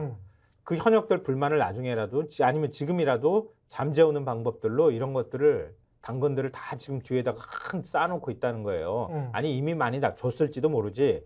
그렇게 하고 있는 건데 지금 현역 컷오프에 대해서 얘기했지만 지금 현역 컷오프가 거의 없어요. 국민의힘이. 그리고 컷오프 한다고 해가지고 컷오프 발표한다고 지금 얘기 원래 7명 예정했었잖아요. 근데 그것도 다른 지역으로 가면 컷오프로 또 인정도 안 하고 예. 불출마도 컷오프 명수로 포함시켜 준다는 거 아니야. 그럼 7명밖에 컷오프 안 하겠다고 얘기를 했는데 그럼 컷오프가 없는 거나 마찬가지야. 이 정도 수준이면은. 그리고 하위 평가도 지금 아직 통보를 안 한 상황이잖아요. 이것도 다 신용에 그칠 가능성이 매우 높다는 거지. 근데 왜 이렇게 조심할까에 대해서 그러니까 사실 이런 식의 보도 컷오프는 왜 안 하냐는 거는 예를 들면 한겨레도 오늘 기사 제목이 국힘 지역구 현역 의원 컷오프 제로 그나물에 그밥 공천 가나 뭐 이런 게 있고 경향신문도 공천 킬러 문항 강남 4곳 미정 TK 일부 경선 고비 만난 여당 이래가지고 앞으로 남은 게 쉽지 않다 이런 시각이 있는데 앞서 동아일보나 중앙일보에서 이런 대목을 기사에 덧붙이고 있는 게 재밌습니다. 그러니까 왜 이거를 그러면 난제를 미루거나 또는 왜 이렇게 조심스럽게 현역 의원들에 대해서 컷오프를 안 하고 있을까에 대해서 동아일보 아까 그 기사에 보면은 경선은 보통 인지도가 높은 현역 의원의 유리에 당 지도부가 책임 회피용 경선을 한다는 지적도 나온다. 그게 왜냐? 29일 여당이 본회의에서 특검법 재표결을 추진하려는 만큼 현역 의원들의 공천 결정을 지연할 수도 있다는 관측도 나온다. 라고 하는 거예요. 김건희 특검법이 거기 걸려 있네. 그다음에 이 얘기를 동아일보만 했으면은 왜 동아일보가 좀 너무한데? 라고 생각하실 수도 있겠지만 어떤 분들은 예. 중앙일보의 경우에 비슷한 기사 내용에 이런 대목이 있습니다. 정치권에선 29일 더불어민주당 등 야당 주도로 본회의 처리가 유력한 쌍특검법 재표결 때문에 국민의힘이 현역 교체 발표를 미루고 있다는 분석이 나온다. 아, 최근 원내 지도부는 공관위에 현역 의원의 반발이 예상되는 민감한 지역의 공천을 최대한 늦춰달라는 취지의 요청을 했다고 한다. 아, 국민의힘 관계자는 컷오프 반발로 인한 표이탈을 의식해 민감 지역 발표를 미루면서 공천이 꼬이고 있다고 말했다. 현역 의원 대부분이 경선 이상을 보장받은 건 개혁신당으로의 이탈이나 무소속 출마를 봉쇄하기 위한 것이라는 해석도 나온다. 이런 것까지 지금 고려해가지고. 이게 핵심이었어. 우리가 핵심이었어. 한동안 좀 놓쳤었어 이 부분을. 이런 왜 것까지 컷오프를 안 고려해가지고. 할까? 네. 예.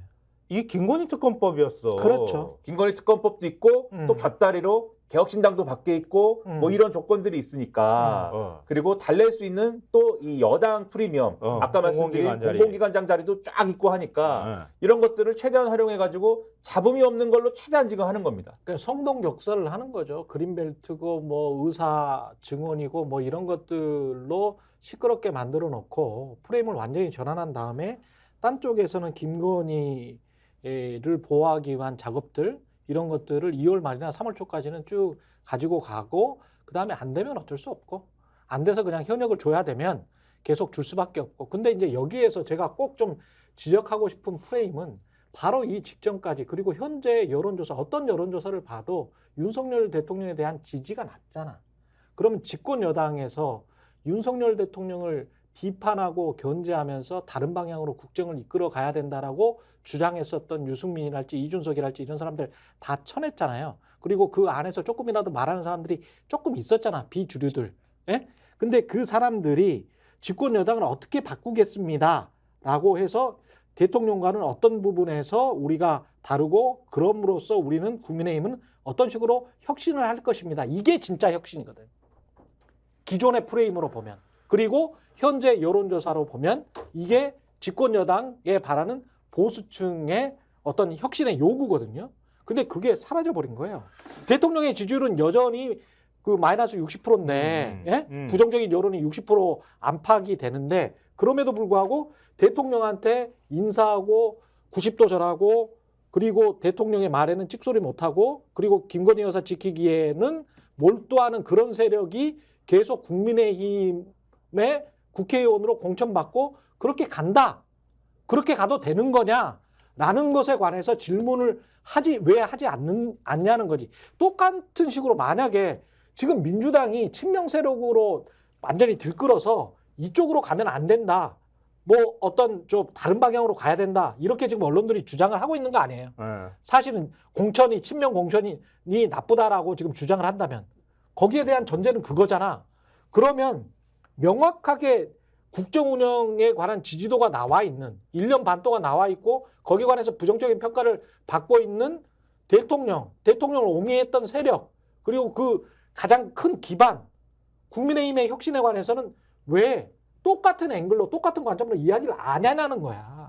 지금은 맞아요. 이거는 보호해주고 있는 거야. 국민의힘이 가만히 있는 게 혁신인 것처럼 돼버렸어요. 네. 가만히 있으면 혁신이 되는 거예요. 지금 국민의힘이 상황은. 맞아요. 제가 네. 맞아요. 어제 또 네. 보면서 재밌었던 이 보도가 뭐냐면 지금 국민의힘의 위성정당이 있지 않습니까? 가칭 국민의 미래라는 데인데 그거 저 대표 거의 정해졌다 그런 거 그렇죠. 같은데. 그동안 대표로 거론됐던 사람이 처음에는 장재현 의원이 가나요? 왜냐하면 지역구 불출마 선언했으니까 지역구 불출마한 현역 의원이니까 그러다가 그거 좀 웃길 것 같다라는 얘기가 나오니까 인요한 전 혁신위원장인가요? 아니면 김예지 의원인가요? 한참 이러다가 결국은 낙점됐다라고 하는 게 최선임급 당직자. 그래서 조철이 국민의힘 총무국장이다라는 거거든요. 이분은 예를 들면 국회의원도 아니고 예를 들면 정치권에 굉장히 뭐 명망 있는 인사도 아니고 한데 왜 그랬을까에 대해서 이것도 결국은 노이즈를 줄이기 위해서다. 왜냐하면 지난 총선에서 여기서도 이제 몇 차례 말씀드렸습니다만 한선교회 단이라고 있었잖아요. 위성정당에 한선교 의원을 대표로 보내놨더니 모 정당하고 미래통합당의 의지와는 다른 비례대표 공천을 막 해버리는 바람에 네. 나도 당 대표인데. 네.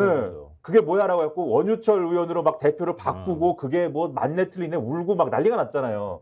그런 사태를 겪었기 때문에 예를 들면 장재원 의원을 만약에 보냈는데 예를 들면 장재원 의원이 뭘 했는데 그러면 거기서 막 해석이 이게 윤심이냐 막 이렇게 될 거 아니에요. 또 윤심이냐 장심이냐 막 이렇게 되고 인요한 전 위원장 보내면 또 이게 윤심이냐 아니면 뭐냐 또 이게 될 것이고 이런 상황을 다 피하기 위해서 이렇게 보냈다라는 건데 그러면 이 비례정당은 이게 선거법상 예를 들면 이게 아무리 우리가 정치적으로는 위성정당이라고 하고 자매정당이라고 하고 하지만 이게 정당법상 별개 정당이거든요.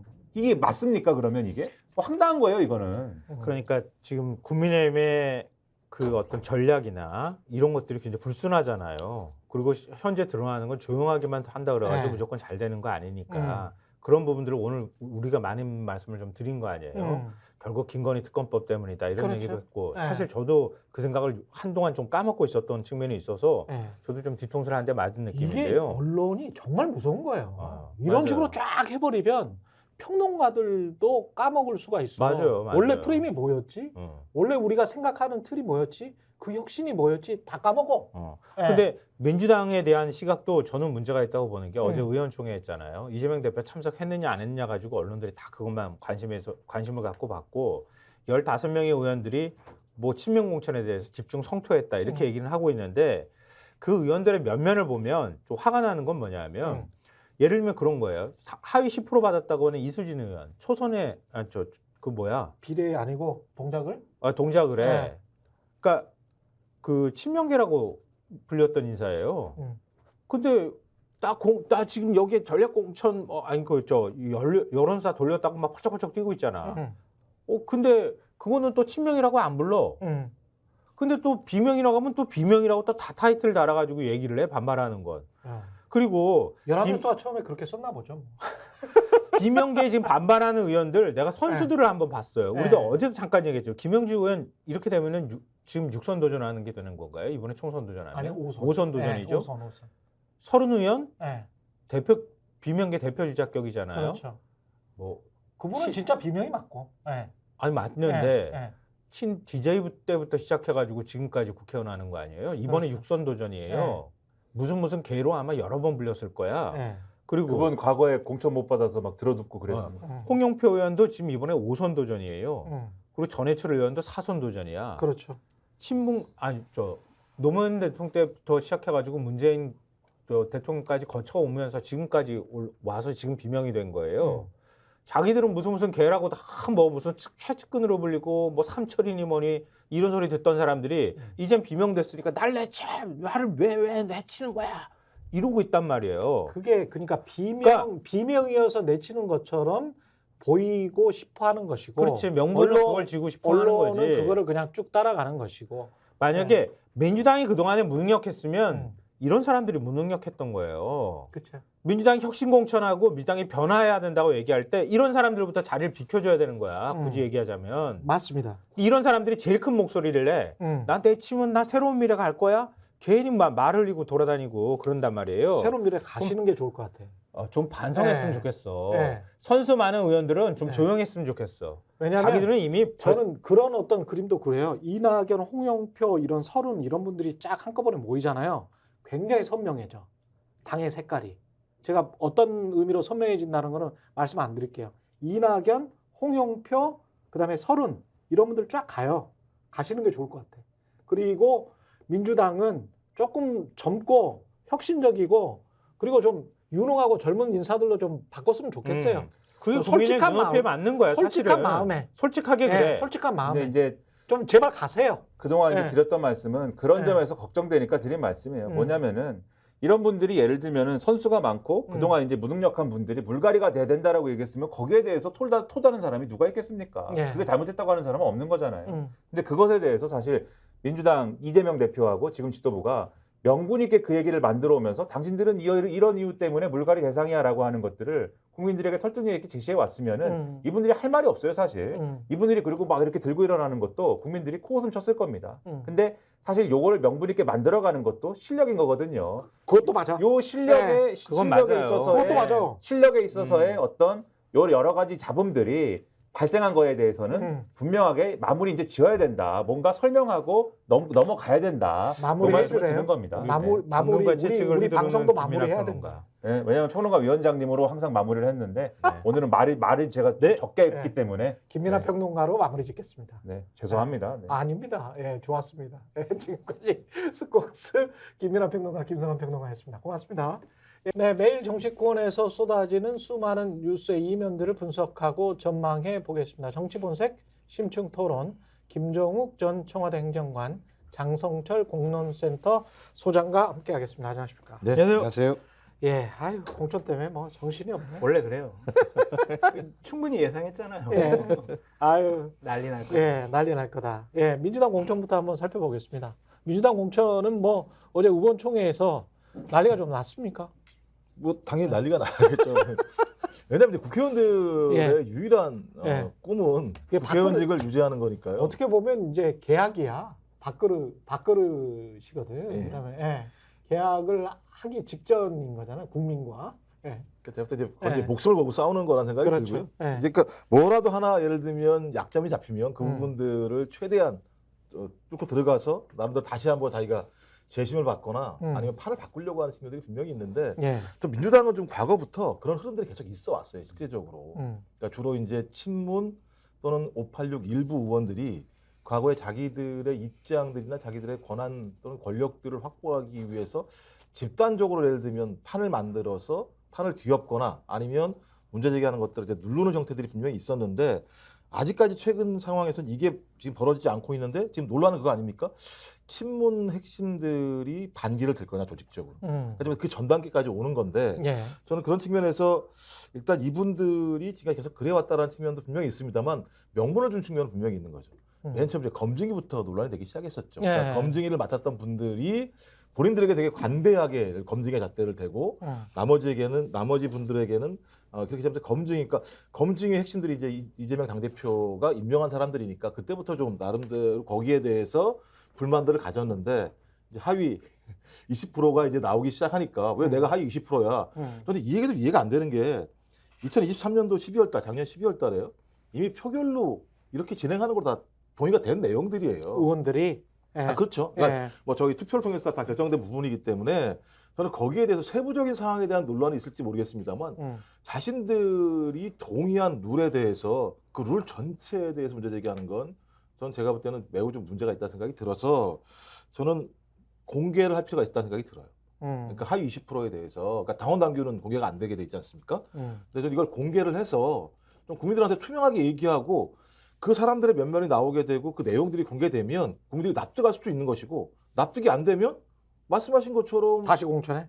아니요 친명 주주라고 하는 사람들이 의도적으로 조작했다라고 하는 것이 사실을 밝힐 수도 있는 거잖아요. 그런 면에서는 공개가 되지 않으면 계속 설왕설래만 되게 되는 것이고 조직적인 반란들만 일어날 수밖에 없기 때문에 전 제 생각에 그 부분들에서 공개했으면 좋겠다는 거 하나하고 또 하나는 이제 여론조사 업체 얘기가 나오고 있잖아요. 그래서 내기 업체가 좀 했다라고 하는 건데 내기 업체가 누구 어느 지역을 갖다가 여론조사했는지 밝히면 되는 거거든요. 근데 지금 문제가 되고 있는 업체가 실제적으로 비명이라고 일컬어지는 사람들 지역구에 집중적으로 여론조사를 했다면 그 의심받을 만한 측면이 분명히 있는 건데 좀 그렇지 않다면 그것 또한 제가 볼 때는 의도적인 공격일 수도 있다는 생각이 들어서 지금 상황은 좀 공천을 주도했거나 이 상황들을 진행했던 측에서 좀 국민들에게 또는 당원들에게 공개를 해서 좀 공식적인 판단을 받는 게 좀 깔끔하지 않을까 생각이 들어요.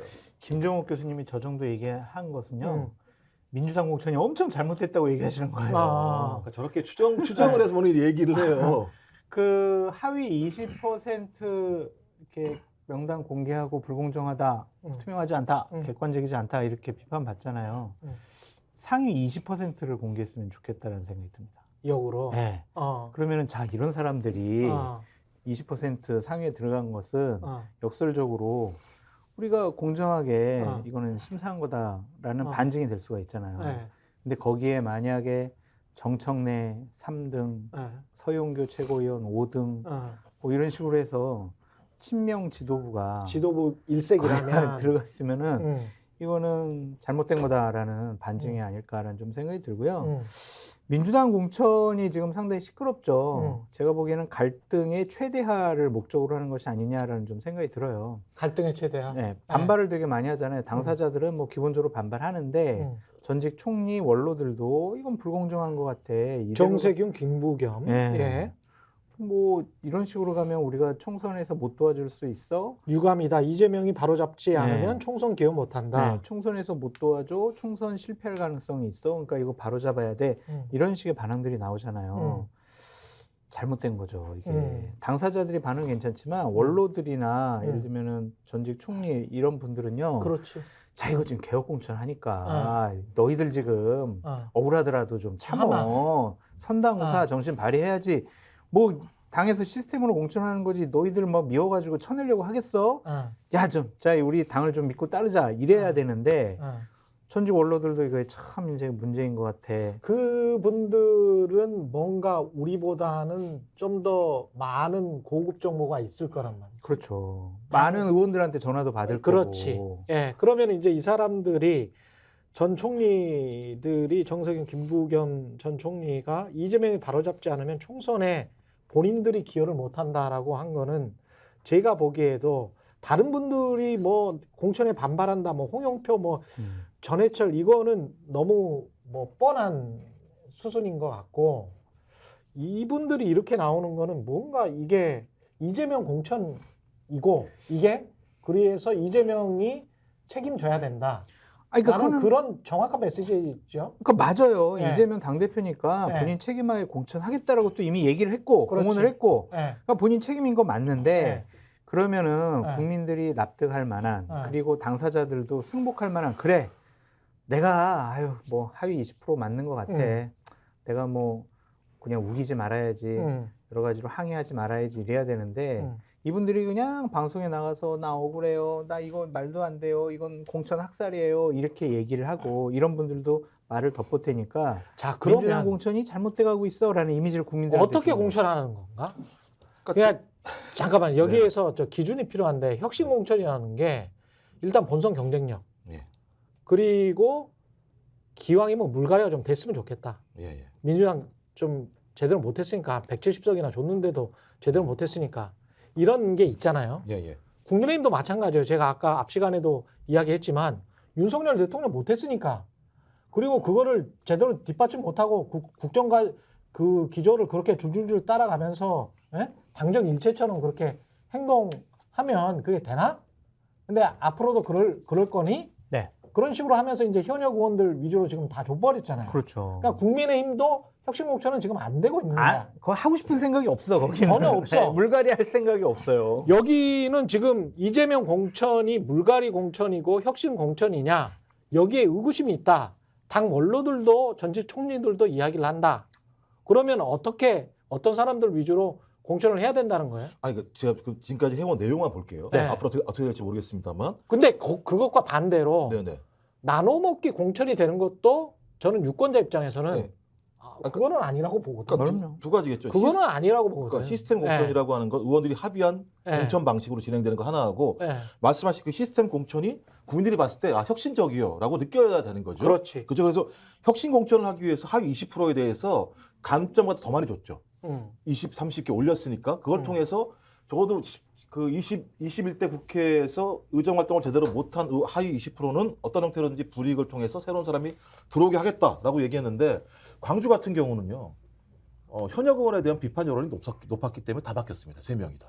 그죠? 수도권 지역 같은 경우는 말씀하신 것처럼 만약에 이재명 쪽에서 집어넣으려고 마음먹었으면 현역 의원들의 반란들이 많았어야 되는데 대부분 다 현역 의원들이 된 상황들이에요. 제가 볼 땐. 아 그래요?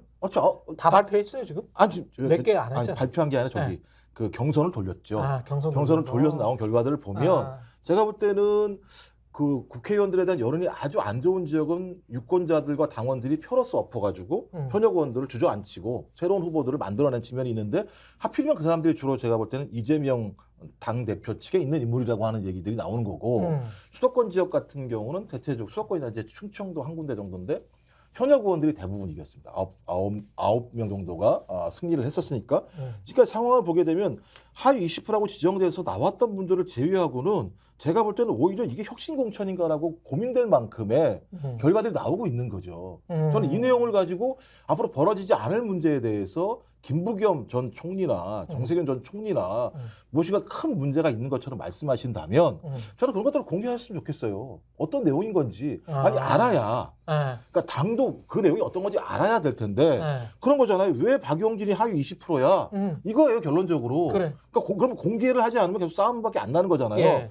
근데 지금 의원들 평가하는 거 보니까 34% 정도가 100에서요.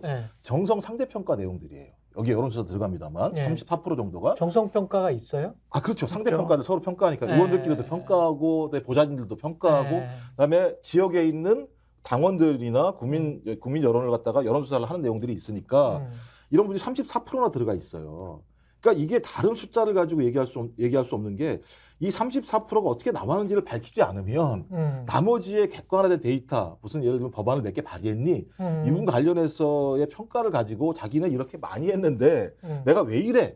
라고 얘기하기 어려운 측면이 분명히 있어서 그렇지. 저는 이제 박지원 어제인가요? 박지원 전 국정원장 나와서 좀 공개하라 이런 말씀하시더라고요. 저는 공개하지 않으면 누구든지 예를 들면 불공정하다라는 논리만 돼가지고 계속 공격을 할 거예요. 그렇지. 근데 공격 대상은 누구냐? 이재명 당대표가 한 거 아니냐고 이재명 당대표를 공격해버리는 거죠. 그렇지. 그러니까 이건 실무적으로 이미 자기들이 합의한 안으로 평가가 끝난 거고 평가한 내용을 공관위원장만 가지고 있어서 전화통화를 연결한 건데 공격은 누가 당하고 있느냐? 이재명 당대표가 지금 공격을 당하고 있는 거거든요. 그러니까 좀 공개하라는 거죠. 그래서. 그 비밀을 잡혔죠. 지난주에도 우리가 계속 얘기를 했었던 이재명 당대표의 공천 개입, 사천 논란. 그러니까 의원회관에서 공천관리위원회 있던 사무총장, 부총장, 친명 핵심 사람 모아놓고 6시간 동안 회의하면서 공천에 뭐 로드맵을 제시한 거 아니야? 원칙을 제시한 거 아니야? 컷오프 시킬 사람 거기서 정리한 거 아니야?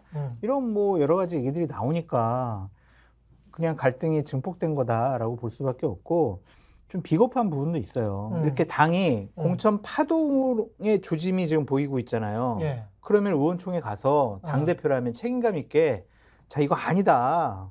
우리 일단 시스템 공천하고 우리 공관위원회 믿고 합시다. 다 여러분들이 다 합의한 내용으로 지금 공천이 이루어지고 있지 않습니까? 가서 설득했어야 됐다. 예, 얘기 듣고 설득하고 했어야 되는데 미안합니다. 나 좀 사전에 중요한 약속이 있어가지고 내가 의총에 못 갈게요. 이거는 책임 회피라고 볼 수밖에 없다. 그러니까 이런 것들이 하나씩 쌓여 마일리지처럼 쌓여가지고 야 민주당 공천 문제 있는 거 아니야? 라는 거고 또 각종 지금 민심이나 여론의 흐름을 보면 민주당 공천은 뭔가 좀 잘못돼 가는 것 같아. 이러한 여론이 좀 더 높아요. 그럼 그것이 이제 언론을 장악한 윤석열 정권의 언론의 잘못인가? 그것도 좀 살펴봤으면 좋겠어요. 그러니까 실체가 있는 거냐, 언론이 장난치는 거냐. 그렇죠. 그냥 권력을 잡고 있고 공천의 권한을 갖고 있는 분들은 뭐야 시스템적으로 하고 있는데 왜 반발을 해? 지금까지 2020년도, 2016년, 2012년도 보수 우파 세력에서 벌어졌던 공천 파동은요. 똑같은 수순으로 이루어졌었어요.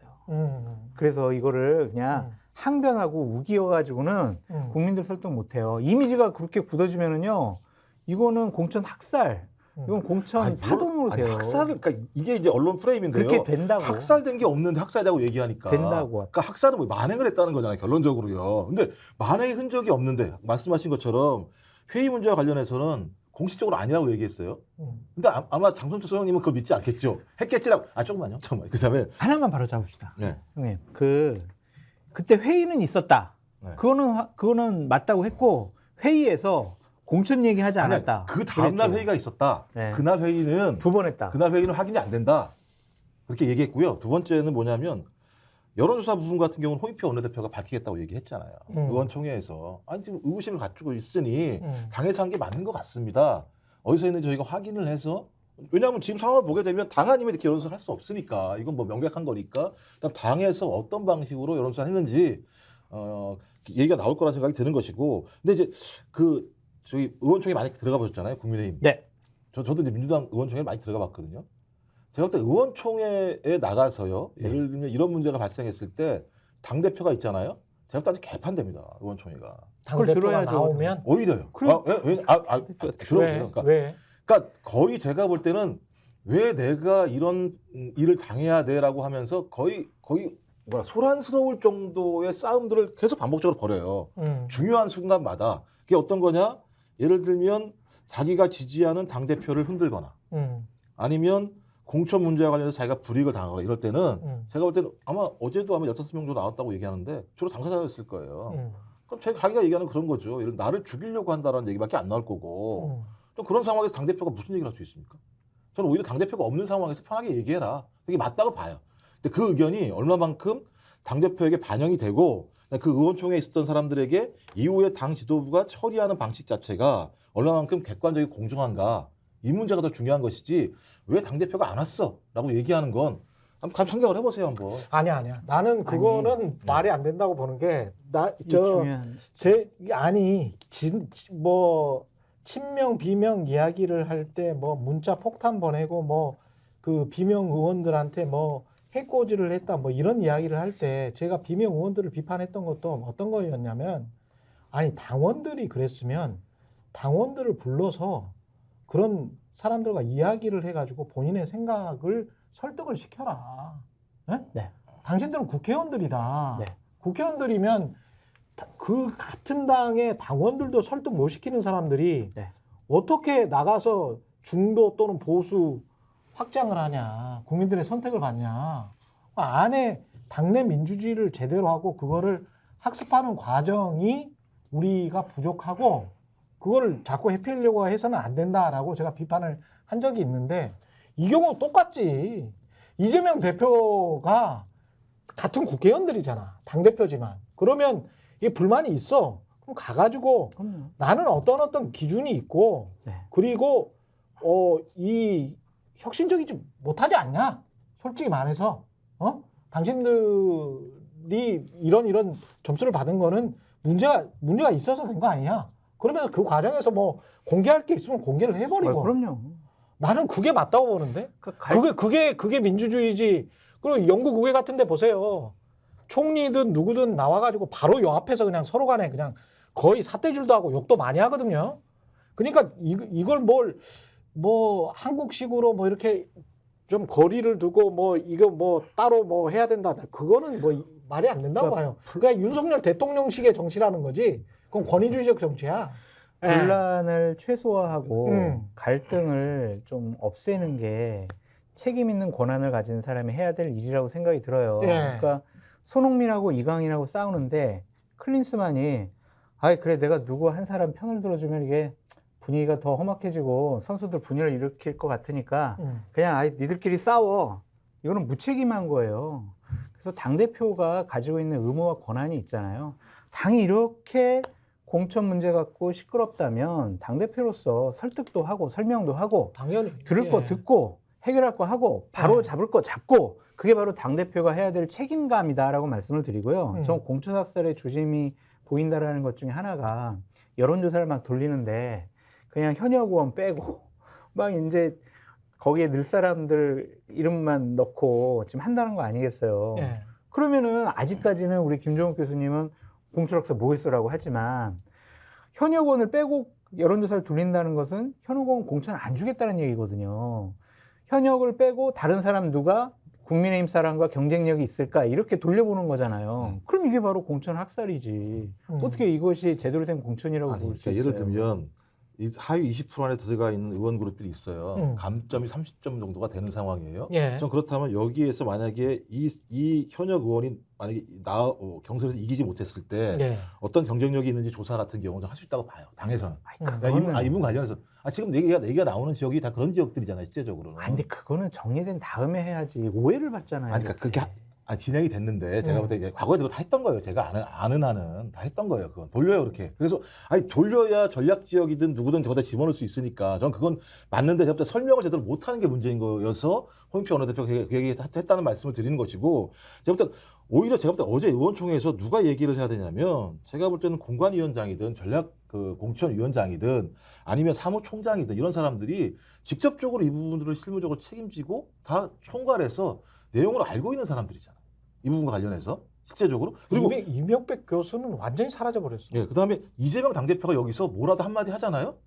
그럼 알고 있어내라는 논쟁이 붙을 수가 있어요. 그러니까 공천 관련해서. 그러니까 본인이 하겠다고 했으니까 그러니까 그래서 얘기를 해요. 오히려 핵심적으로 이 3명, 4명 정도가 나와서 그 왜 안 했겠어요? 그러니까 그런 의원들에게 그러니까 충분히 설명을 했었어야 되는데 그거 왜 안 했겠냐고요. 저도 예를 들면 그 문제는 좀 이해가 안 되는 거예요. 왜 안 했냐면 책임지고 했었으니까. 자신들에게 권한과 결정권이 없으니까 얘기를 못 하는 거죠. 아니, 그건 추정이잖아요.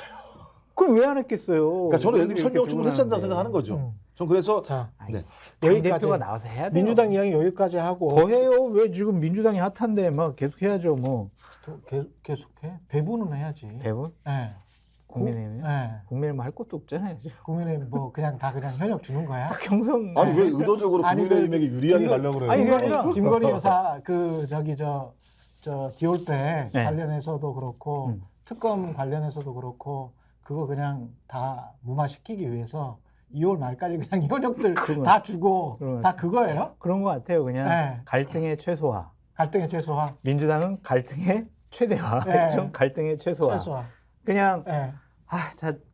내가 내려 꽂을 사람 없으니까 예. 그냥 알아서 저기 해. 그냥 경선 시켜가지고 네. 거기서 이기는 사람 그냥 줘 그냥. 예. 우리 그냥 갈등 분란 대신 내 와이프 저거는 하지 마. 그런 것 같아요. 그냥. 그거야? 예. 아니 그러니까 그것도 프레임인데 내려 아니 정말 너무하다. 아니, 아니 그렇게 하면 진짜 너무하는 거지. 아니, 그러니까 이게 예. 있는 아니 것 그러면 같아요. 당을 그러면은 이렇게 제대로 그렇게 해서 진짜 저 보수가 혁신이 됩니까? 아니 그러니까 혁신할 예. 생각은 없어요. 혁신할 지금. 생각이 전혀 없어. 갈등 최소화, 분란 최소화, 싸움박질 최소화 이걸로 야. 가는 거예요. 물갈이 최소화예요. 아니 감동은 없는 거죠. 감동, 그러니까 그것이 감동은 없지만 없어요. 예. 근데 지역 내에서 당 내에서의 네. 분란과 갈등이 없어지니까 자기들끼리 싸움은 안 한단 말이에요. 우리 여사는 보호되고. 보호되겠죠. 네. 뭐. 그러면은 지역에서 이렇게 분란이 없고 갈라지지 않아요. 네. 그게 오히려 더 총선에 도움이 된다라고 네. 생각을 하는 것 같아요. 제가 볼 때는 옳은 판단일 수도. 아니 내려 꽂고 있죠 실제적으로 그러니까 네, 내려 꽂지 어른- 않는다고 얘기를 하는 네. 측면들이 분명히 있는 건데 음. 아니 대통령이 사면복권 투표 사면 시켜가지고 예. 다 예를 들면 후보 시키잖아요 단수로 다 공천 시켜버리고 하잖아요. 우리는 그런 걸 내려 꽂는다고 얘기하는 거예요. 범죄가 있는 사람이 원래 못 나오잖아요. 누구? 장영화 아. 특별 사면됐잖아요. 이거 제가 아. 볼때 3명이에요. 한 명만 아니에요. 아, 장영화 그다음에 있죠. 김연아도 그다음에 정영선이라는 분도 있어요. 전 경기지방경찰청장. 그다음에 김진모 전 청와대 민정수석 네. 민정임비서관 이런 분들 같은 경우 예. 대통령이 사면을 해주지 않았으면 공천 못 받아요. 아예 나올 수도 없는 분들인데 이렇게 공천해줬어요. 사변은 아니지만 김연아 전 의원 같은 경우도 구설수가 있었거든요. 그죠? 지금 수사받고 있는데 단수 공천 받았죠.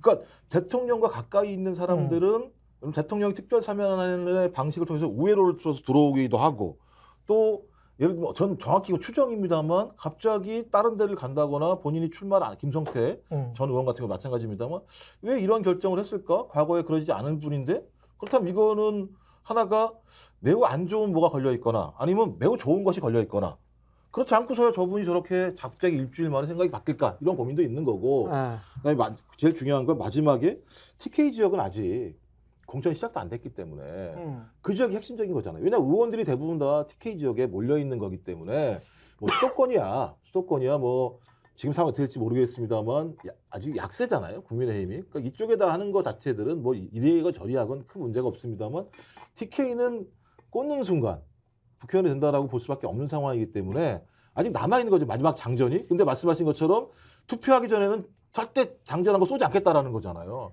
투표가 끝나고 난 다음에는 장전할 걸 쏠게 이렇게 얘기하는 건데 그렇다면 공천은 누굴 위해 하는 것인가라고 하는 근본적인 부분. 그러니까 민주당이 예를 들면 국민을 위해 하는 것이죠. 비주류가 친명을 위해서 한다라고 비판하듯이 여기는 그러면 대통령 부인을 위해서 하는 거다라고 얘기가 나올 수 있죠. 그러니까 제가 국민의힘 공천이 잘 됐다, 네. 옳은 방향이다라고 얘기한 적은 없고 그냥 그 사람들은 방침과 원칙이 그렇게 된 것 같아요. 아. 그냥 근데 그게 이제 조용하게 언론의 하자. 보호를 받으면서 그냥 인양전양 해서 지금 현재 있는 110석보다는 훨씬 더 많은 쪽으로 안정되게 한 130까지 가면은 승리니까. 그럼요. 그러니까 그렇지. 민주당이 저렇게 현역 어떻게 보면 구도도 좋아. 국민의힘이. 그러니까 네. 민주당이 현역 의원을 떨어뜨리고 새로운 네. 사람을 공천하면 현역 의원이 새로운 사람에게 협조 안 할 거다, 혹은 탈당해가지고 무소속 출마나 제3지대로 출마할 거다. 그러면 민주당 후보 2명, 국민의힘 후보 1명 그러면 오, 국민의힘이 당선되겠네. 이런 생각을 갖고 있기 때문에 맞아. 그냥 우리 조용하게 하자라는 건데, 지금 오늘 오전에도 TK, PK 해가지고 한 15군데 공천 발표를 했는데 대부분 다 경선이야. 경선이야. 예, 현역 말 안 나오게. 예, 현역이 유리할 수밖에 없어요. 신인이 어떻게 이겨요? 경선으로 하면 현역이 유리하지. 그럼요. 인지도나 뭐나 뭐. 아, 그럼요. 당원 관리도 해왔고 조직이나. 했기 때문에 네. 이거는 그냥 음. 무난하게 갑시다. 개혁 공천 필요 없다라고 생각이 드는 것 같고, 저는 국민의힘의 공천의 문제는 이런 지점을 살펴봐야 될 것 같아요. 어차피 뭐 권력자들 낙하산으로 몇 명 자기 사람 심어 놓는 거는 뭐 국민의힘이나 민주당이 다 비슷한 것 같은데, 강동갑의 전주의 의원, 그리고 상주 문경의 이미자 의원 같은 경우에는 법적으로 문제가 생길 수가 있어요. 그러니까 그래요? 예를 들면은 네. 강동갑의 전주의 의원 같은 경우에는 강동농협에서 쪼개기 후원한 거 아니야? 이거 쪼개기 후원 같은 경우에는 이거는 국회의원직까지 상실될 예.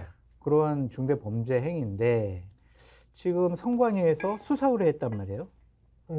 집권 여당의 지도부에 있는 의원인데 수사 의뢰까지 했어. 이거는 사안이 대단히 신박하다고 봐야 돼요. 전주의 의원 같은 경우에는 아니 난 몰랐어요, 아니에요, 이렇게 부인을 하고 있지만 선관위에서 수사 의뢰했다는 것은 상당히 중대한 혐의와 의혹이 있다라고 판단을 한 것이고, 상주 문경의 이미자 의원 같은 경우도 똑같은 거예요. 쪼개기 후원 의혹을 받고 있어요. 이미자 의원은 나는 몰랐어요, 아닌 것 같아요, 이렇게 얘기하지만 검찰에서는 이미자 의원에게 쪼개기 후원을 한 그 당사자 A라는 사람을 기소해 버렸어요. 그럼 이런 사람들은 국민의힘에서 어떻게 계속 경선에 냅둘 것이냐. 이거는 지금 국민의힘이나 한동훈 비대위원장이 야, 민주당 뭐 도덕적으로 문제 있어요, 막 아유, 저런 사람 어떻게 공천해요, 법률적으로 문제 있는 사람 공천을 해요, 우리는 그러지 않을 거예요, 우리는 정확한 규정이 있어요, 그런 사람 공천 안 해요 라고 하는데, 이런 일이 지금 새롭게 벌어지고 있는데 이 사람들 어떻게 공천할 거냐라는 것과, 제가 가장 문제 삼는 것은 정진석 전 비대위원장 공천 준 거예요. 그러니까 지금 법원에서 유죄 판결을 받았거든요. 그런데 공간 뭐였죠? 정진석이? 노무현 전 대통령 명예훼손. 네. 관련해서. 그건 뭐 빼박이인데. 네. 예. 근데 법원에서는 유죄 판결을 내렸는데, 그렇죠. 공관위원장 판사 출신, 예. 사무총장 판사 출신이에요. 네. 이 사람들이 아니 내가 보기에는 이거 편향적인 판결이야, 이거서 아니야. 문제 없어. 그거는 그러니까 이 사람 빼박이야. 그냥 정진석 네. 공천 줘, 이래 버렸거든요. 네. 자기네들 규정을 스스로 지금 어기는 행동들이 나타나거든요. 그러네. 그러니까 이런 것들이 나중 되면 또 어떠한 평가를 받을 것이냐. 네. 국민의힘도 스스로 좀 되돌아봐야 할 부분이 있다라고 말씀드려요. 장성철 평론가가 보수신문보다 훨씬 낫네. 왜요? 예? 왜요? 명확하게 콕콕 팩트로만 다 집어주시네. 제가 사실은 뭐 네. 보수 참칭이라고 공격받지만 네. 저는 다 보수 잘 되라고. 네. 제가 얼마나 이렇게 그렇죠. 그냥 쓴소리를 하는 건데. 이건 나중에 그러면 그분들은 의석을 이루면 그게 또 국민의힘에 타격이 되기 때문에. 그럼요. 그럼 그런- 국민의힘 한동훈 비대위원장이 뭐라고 그랬어요? 예.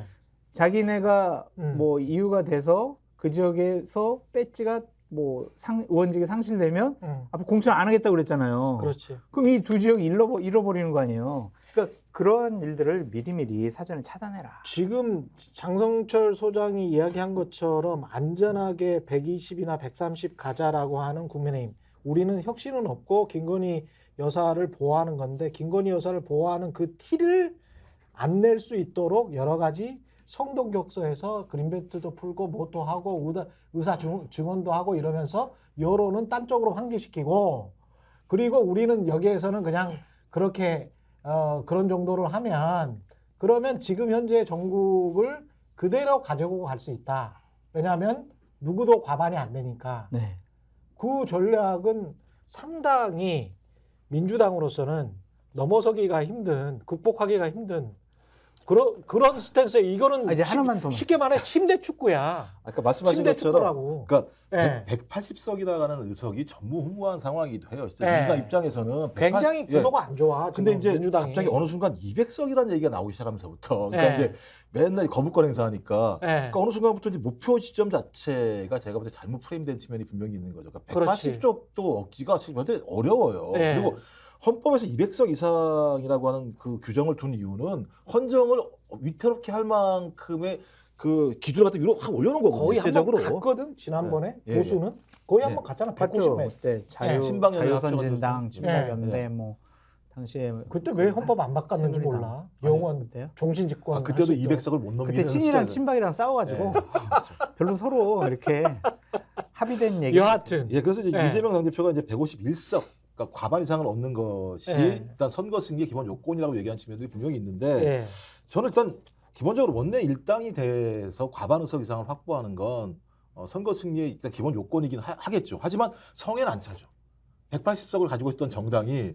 151석, 2석을 갖는다고 얘기하면 예. 실제로 성공한 선거냐라고 얘기했을 때 예. 국민들이 봤을 때는 성에 차지 않는다라고 얘기할 수 있는 것이고 상대는 침대 축구를 하고 철저히 이탈리아처럼 수비 축구만 하면서 0대 0으로 가겠다라는 전략이거든 지금 이제. 예, 그렇죠. 이제 들어놓고 들어놓고 시간 끌고. 그렇죠. 예. 그다음에 주로 골키퍼가 주로 들어놓으면 예. 감독이 어떻게 할 방법이 없는 경우들이 꽤 많이 있어요. 예. 그러니까 제가 볼 때 그래서 지금 같은 경우는 이제 골대 가장 중요한 이제 공천 부분들은 뒤로 이제 제껴놓고 그렇지. 이제 앞에 있는 것만 치면서 계속 공격을 갖다가 이제 저는 한동훈 비대위원장이 제가 볼 때 민주당 비명계인가 생각이 들 정도로 계속 그 자기 당, 그러니까 자기 집에 비세는 건 전혀 얘기하지 않고 예. 남의 집 우산이 예를 들면 2개냐 3개냐 왜 저기는 뱃살이 언론은 그거는 계속 써주고 또. 그러니까 뱃살이 예. 쇠냐 예. 나무냐 이런 것만 얘기하고 있는 상황이니까 예. 이제 그런 부분에서는 이제 그렇다고 해서 뭐 언론이 문제가 있으니까 우리가 예. 선거가 안 된다라고 얘기하는 건 제가 또 그것도 힘들고. 예, 문제가 되게 많죠. 예. 그러니까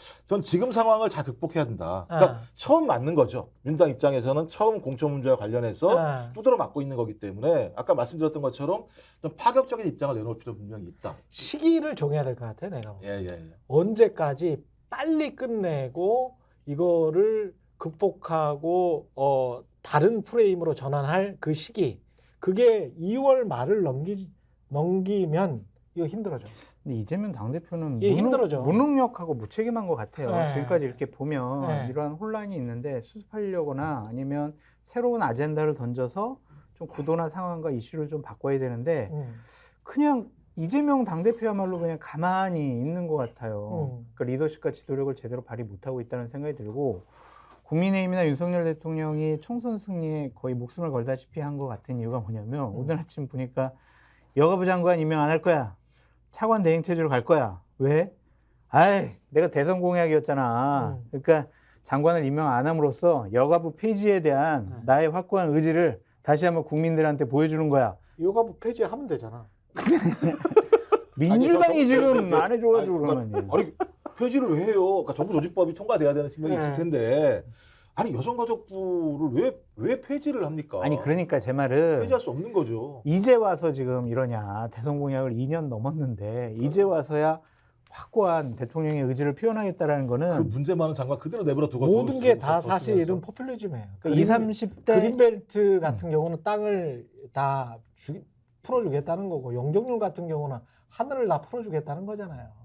그러니까 다 이렇게 해서 사람들의 개발 욕구를 할지 자산 가격도 저 PBR주 같은 거를 왜 갑자기 끄집어 넣겠어요. 이게 미국 선거도 자산 가격이 올라가잖아요. 네. 자산 가격이 올라가면 집권 정당이 승리해.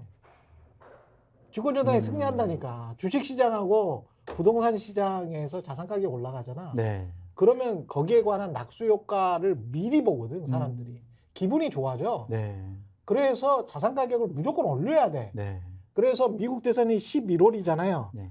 그럼 10월까지 주식을 쫙 상승을 시켜.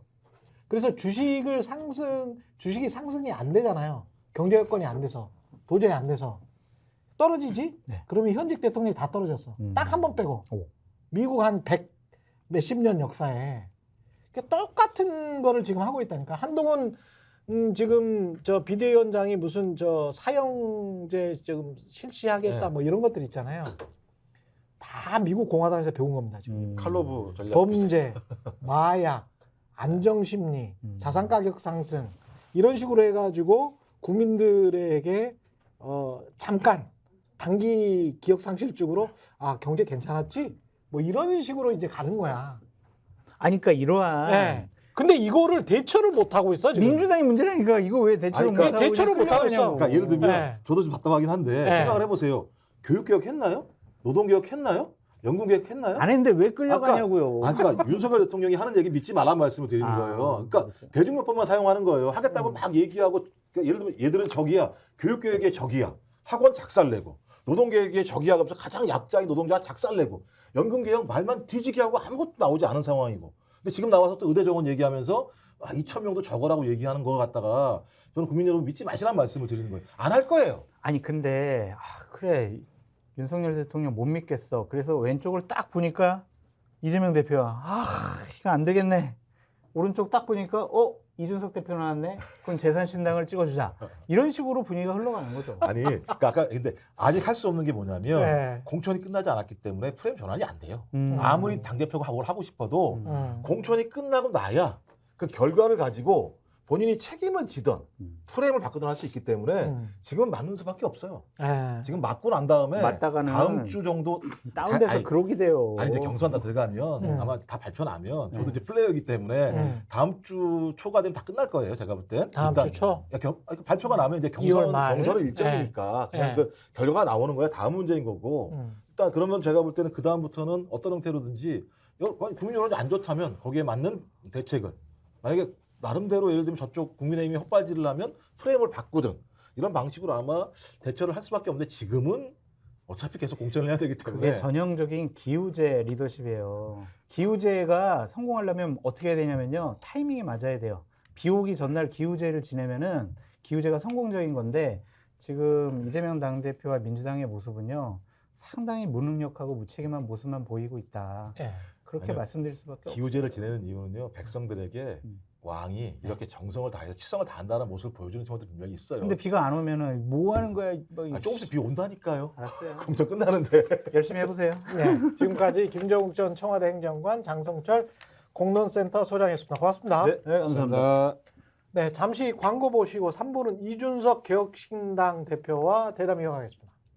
네, 이낙연 전 국무총리가 이끄는 정당, 새로운 미래가 개혁신당과의 합당을 철회하면서 이준석 대표가 이끄는 개혁신당이 또 한번 시험대에 올랐다는 평가입니다. 이준석 개혁신당 대표 직접 나와 계십니다. 안녕하세요. 네, 안녕하세요. 예, 오랜만에 뵙습니다.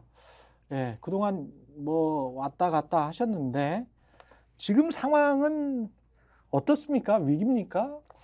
저희는 뭐 사실 예전에 통합을 시작하기 전보다 더 커진 상태입니다. 아, 더 저희가 커졌다. 이제 조홍천 이원욱 의원의 원칙과 상식 그리고 뭐 양현자 의원님은 미리 합당을 했었고 한국의 희망 그리고 또 이제 금태섭 의원의 새로운 선택 이렇게 4개 정파는 지금 다 합류를 한 거거든요. 5분의 1이 떨어진 것뿐이다.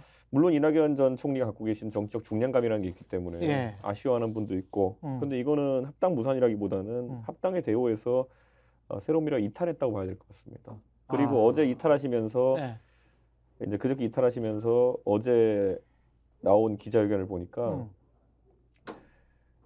진짜 민주당을 하겠다 이런 표현하셨어요. 진짜 민주당. 예, 그래서 제3당을 하겠다고 나온 사람들이 진짜 민주당 하겠다 이런 표현을 쓴 것 자체가 저는 애초에 저희랑은 생각이 좀 달랐던 것이 아닌가 그런 생각을 합니다. 이준석 대표는 제3당이라는 말씀을 하셨는데 네. 제가 이거를 우리가 어떻게 시청자들이 받아들여야 돼요? 그러니까 보수 신당 제3당입니까? 아니면 삼지대 제3당입니까? 아무래도 이준석이 그 당을 이끄는 상황이다 보니까 보수당이라고 인식하는 사람이 많은 것 같습니다. 하지만 잘 아시는 것처럼 우리의 스펙트럼이라고 하는 것은 지금 뭐 의원님들 합류하신 분들 중에 민주당 출신이 다고 뭐 허은하 의원이야 자기 의석 던지고 왔지만은 그래서 그런 경우에 저는 이게 어떻게 이견이 조율되느냐에 따라 가지고 저희는 지금 4개 정파는 의견 조율이 잘 되고 있거든요. 같이 정책 발표도 하고 결국에는 스펙트럼은 상당히 넓지 않을까라는 생각을 합니다. 그런데 정책의 궤 같은 경우에는 사실 저에게 전결위임이 됐기 때문에 중도 보수 정도의 정책 스탠스를 생각하시면 된다. 중도 보수. 예. 예. 그러면 지금 현재 국민의힘과 가장 크게 차별점이 이준석 대표가 굉장히 윤석열 대통령을 비판을 많이 해왔잖아요. 네. 가장 큰 현안이 바로 직전까지는 김건희 특검이었단 말이죠. 네. 만약에 국회에 들어가시게 되고 당을 이끌게 되면 김건희 특검과 관련해서는 어떤 스탠스를 취하게 되세요? 이렇게 말씀드릴게요. 윤석열 정부가 탄생한 이후로 그 아픈 지점들을 물론 의석수는 민주당이 제일 많았지만은 네. 가장 신랄하게 아프게 비판해 온 게 아마 저일 겁니다. 그렇죠. 예, 그렇기 예. 때문에 만약에 윤석열 정부와 김건희 여사가 잘못하는 것들을 세세하게 지적해내는 그런 의회 정치를 원하신다면은 저는 과거에 뭐 민주당을 지지하셨던 국민의힘을 지지하셨던지 간에 개혁신당에 있는 뭐 개혁신당에서 말 다 잘하지 않습니까? 예. 그리고 실제로 방송할 때도 뭐 논리적으로 이야기하고요. 그다음에 그런 사람들이 좀 더 의회 많이 가야 되지 않을까라는 생각을 하게 됩니다. 그래서 저는 그냥 냉정하게 생각해 보자고요. 지금 용산에 계신 김건희 여사는 대통령께서 뭐 민주당이 뭐 한 3-4석 더 배출한다고 해가지고 특별히 화가 나진 않으실 겁니다. 근데 개혁신당에서 예. 그 방송도 활발히 하고 또 그리고 또 신랄하게 또 논리적으로 비판하던 그런 뭐 천하람, 이준석, 뭐 김용남, 뭐 허은하 이런 사람들이 의회에 진출하게 된다 그러면은 그 중에 몇 명만 진출해도 아마 뒷목 잡으실걸요. 예, 가장 아플 겁니다. 근데 실질적으로 특검이나 이런 게 다시 재발이 돼서 또 진행이 된다면 예. 그러면 그때는 민주당이나 야권과 그런 사안들 지금 현재 드러난 사안만 놓고 본다면 최상병 특검이든 제가 그래서 그거는 예. 언급을 했는데 예. 예를 들어 양평 고속도로 건은 먼저 선국조입니다. 선국조다. 예, 예를 들어 최순실 사태 때도 보면은 국정조사가 선행되고 예. 그 다음에 이제 그 특검 있지 않았습니까? 예. 그러니까 결국에는 양평 고속도로는 국민의힘이 먼저 국조를 받았어야 됐습니다. 그래서 국정조사를 통해 가지고 아무래도 행정이나 이런 정부 부처에 관련된 내용이 많다 보니까 예. 관계자 불러서 증언도 듣고 해서 판단한 다음에 수사를 이제 들어가서 미비점이 있다 그러면 특검을 해야죠. 예, 그런 거고 명품백 이거는 뭐 그냥 범죄니까 이거는 예, 이거는 특검이 아니라 이걸 가지고 만약에 일반 검찰이 아무 문제 없다 판단 내리면은 국민들이 검찰의 진정성을 의심할 겁니다. 그렇죠. 이거는 특검으로 갈 사안도 아닙니다, 제 생각에는. 예, 이거는 검찰의 수사를 요구해야 되는 부분이고요. 그리고 뭐 그 외에 나중에 도이치모터스 이런 거는 이미 검찰 그렇죠. 수사 결과가 공범들은 다 사실상 처벌을 받는데 만약에 그 실제 통장을 소유했던 사람은 아주 뭐 수사선상에 제외됐다. 그러면 그건 특검에 대한 논리적으로 제기가 가능하죠. 그건 제기가 가능하다. 네. 예. 하여튼 개혁신당은 뭐 아까 말씀드린 것처럼 아마 당선되었을 때 가장 윤석열 대통령이 까다로워할 집단이 아닐까. 근데 제가 좀 까다로운 질문을 한번 그러면 지금 현재 지지 기반이 2030이랄지 청년들이 많단 말이죠. 예. 그리고 지금 오히려 재입당 전차를 문의하는 당원들도 많다라고 들었고 이번에 의대 정원 같은 경우도 제일 타격을 받는 쪽은 사실은 뭐 이미 중년이 지난 개업이들은 10년 이후의 일이기 때문에 별 상관이 없어요. 네. 근데 지금 80시간 노동하고 있는 청년 의사들 같은 경우, 인턴 레지던트들 같은 경우는 좀 황당한 거지. 본인들 입장에서는. 그렇죠. 네. 근데 국민적인 요구는 한 뭐 민주당 지지자들도 그렇고 국민의힘 지지자들도 그렇고 한 80% 안팎이 이거 의대 증원 해야 된다. 네. 이렇단 말이죠. 근데 사실 정치가 이런 사안들이 굉장히 많잖아요. 네, 그렇죠. 이번 사안 같은 경우는 어떻게 판단하세요? 저는 그래서 이렇게 얘기했습니다. 저도 전공의 협의회장은 박단 회장을 만나가지고 사실 정책 제안도 듣고 그리고 그 다음에 저는 뭐 이거는 이번에 이슈가 불거기 전부터 저는 계속 얘기했던 게 의대 증원에 대해 가지고 저희는 두 가지에 대해서는 이미 찬성한다는 얘기했습니다. 첫째가 남원의 서남대가 없어진 TO를 가지고 전남 지역에 의대를 설립하는 정도의 TO 확장 가능할 수 있다.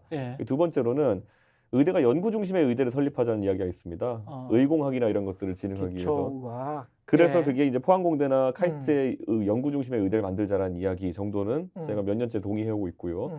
그 다음에 의대 정원 전체 증대에 대해 가지고는 그때마다 병원과 그리고 학계 그리고 또 그 정부가 협의해 가지고 그 늘리는 양을 조절해야 되거든요.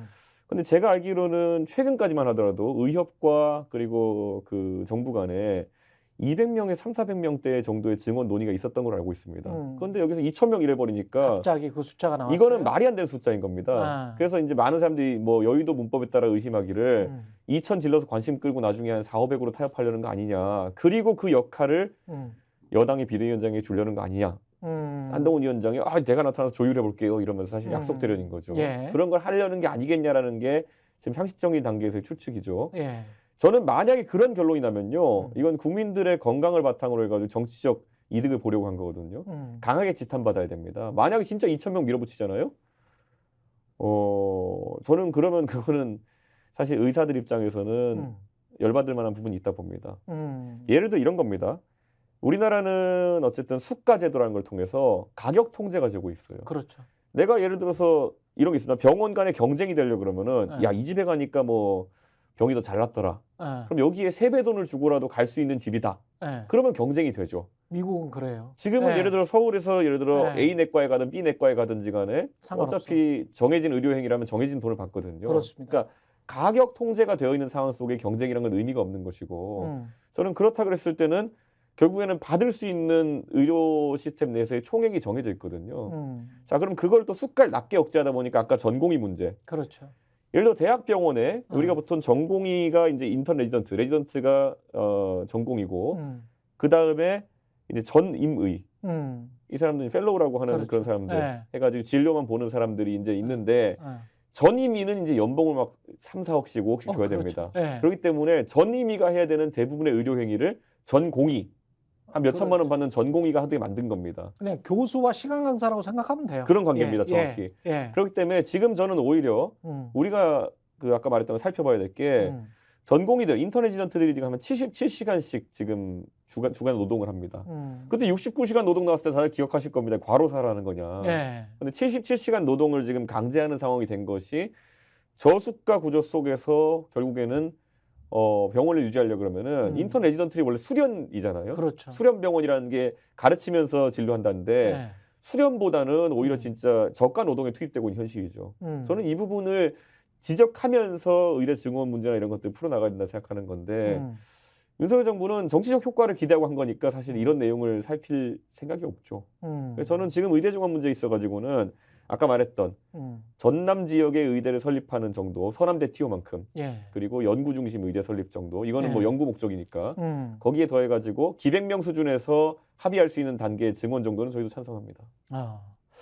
그 전공이 전임의 문제랄지 이런 거에 이해도가 상당히 높으시고 그 공감되는 부분들이 많은데 그 똑같은 공감과 이해를 혹시 사회적 약자랄지 장애인이랄지 이런 쪽에도 많이 좀 해주면 안 될까요? 예를 들어 그 부분에 네. 있어서 최근에 전장현 이런 게 문제가 됐잖아요. 그렇죠. 네. 뭐 배복주 그 정의당 부대표 같은 경우에는 뭐 그 영역에서 유명한 활동가입니다. 그렇죠. 근데 활동가의 방향이라는 것이 자 이런 게 있습니다. 개혁신당이 처음에 강령으로 내세운 게 뭐냐면은 우리는 이념의 스펙트럼이나 이런 것들은 노회찬의 정의당까지 가겠다 이런 얘기를 했어요. 그때까지 오케이다. 예. 그는 다만 이 안에서 토론이 활성화돼야 되는 것이고 저는 토론에 장애를 준 요소들이 몇 가지 있다 봅니다. 예. 예를 들어 예전에 통일 문제에 대해서 다른 이견을 갖고 있던 사람들을 보수 쪽에서 배척할 때 사용했던 용어가 종북, 빨갱이입니다. 통일 문제에 대한 이견이 있을 때 물론 그 중에서 뭐 종북적인 성향을 가진 사람이 있을 수 있겠습니다만은 그렇죠. 그 범위를 너무 넓게 잡아가지고 통일에 대한 관점이 다른 사람들도 그렇게 몰아세웠던 적이 있어요. 대화하지 말자는 거죠. 예. 아무한테나 종북이라고 그렇죠. 하죠. 그런데 배복주 전 정의당 부대표 같은 경우에는 저에 대해서 누차 언급한 것도 보면은 장애인 혐오다라고 이제 이야기를 많이 했었거든요. 예. 그리고 배복주 전 정의당 부대표는 남편이신 박경석 전장현 대표가 하는 그런 행동에 대해 가지고 본인도 전장현에 참여하시기도 했고요. 우호적으로 발언 많이 하셨어요. 저는 생각은 자유지만은 그럼 저와 대화를 하려는 자세가 있었으면 모르겠는데 그땐 정의당에 계셨으니까 기세 좋게 본인의 정치적인 어떤 이익이나 이런 걸 위해서인지 모르겠지만은 이준석 그 국민의힘 대표를 혐오주의자로 몰았잖아요. 근데 제 생각에 이거는 너 빨갱이야랑 사실 진영이 다른 거지. 그런 대화 단절의 의지였다는 보거든요. 예를 들어 전장현이라는 단체가 4호선을 멈춰 세워가지고 다수의 시민들의 운행을 불편하게 한두 달 동안 했던 행위를 비판하는 것이 왜 혐오입니까? 그러니까 혐오라는 건 기본이 어떻게 되냐면요. 나는 네가 싫어. 네가 장인이기 때문에라고 하면 장인 혐오입니다. 그렇지. 근데 나는 네. 당신이 지하철을 억지로 멈춰 세워가지고 당신의 주장을 관철시키려고 하는 건 싫어. 그 행위. 이건 혐오가 될 수 없는 게요. 네. 저는 전장현이 그렇게 했어도 싫어할 것이고요. 저는 예를 들어 뭐 북파공작원 단체에서 그렇게 했어도 싫어할 네. 것이고요. 예. 저는 전광훈 목사가 만약에 자신의 뜻을 관철하기 위해서 지하철을 멈춰 세웠어도 저는 뭐라고 했을 겁니다. 그렇기 때문에 이거는 오히려 저희가 이제 항상 얘기했듯이 혐오를 통해서 자기 행위를 방어하려는 행위에 저는 해당한다 이렇게 보는 겁니다. 내가 장애인인데 나한테 뭐라 그러는 사람은 뭐야? 이런 식으로 나오는 것은 저는 거부합니다. 저는.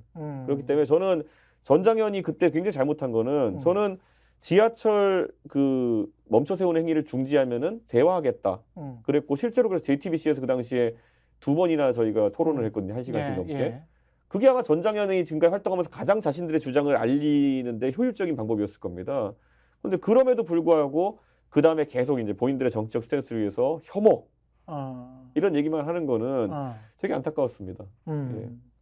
중도 확장을 하기는 해야 되잖아요. 네. 그 비례만 가지고 이렇게 쭉 갈 수는 없고 네. 그 대표 스스로도 어딘가에 지금 나오실 거죠. 저는 지역구 출마를 염두에 두고 있습니다. 동탄 서울 이야기가 나오는 게 동탄 이야기는 왜 나오는 거죠? 제가 구형모 저는 화성시장 후보가 예. 저희랑 같이 하고 있는데 예.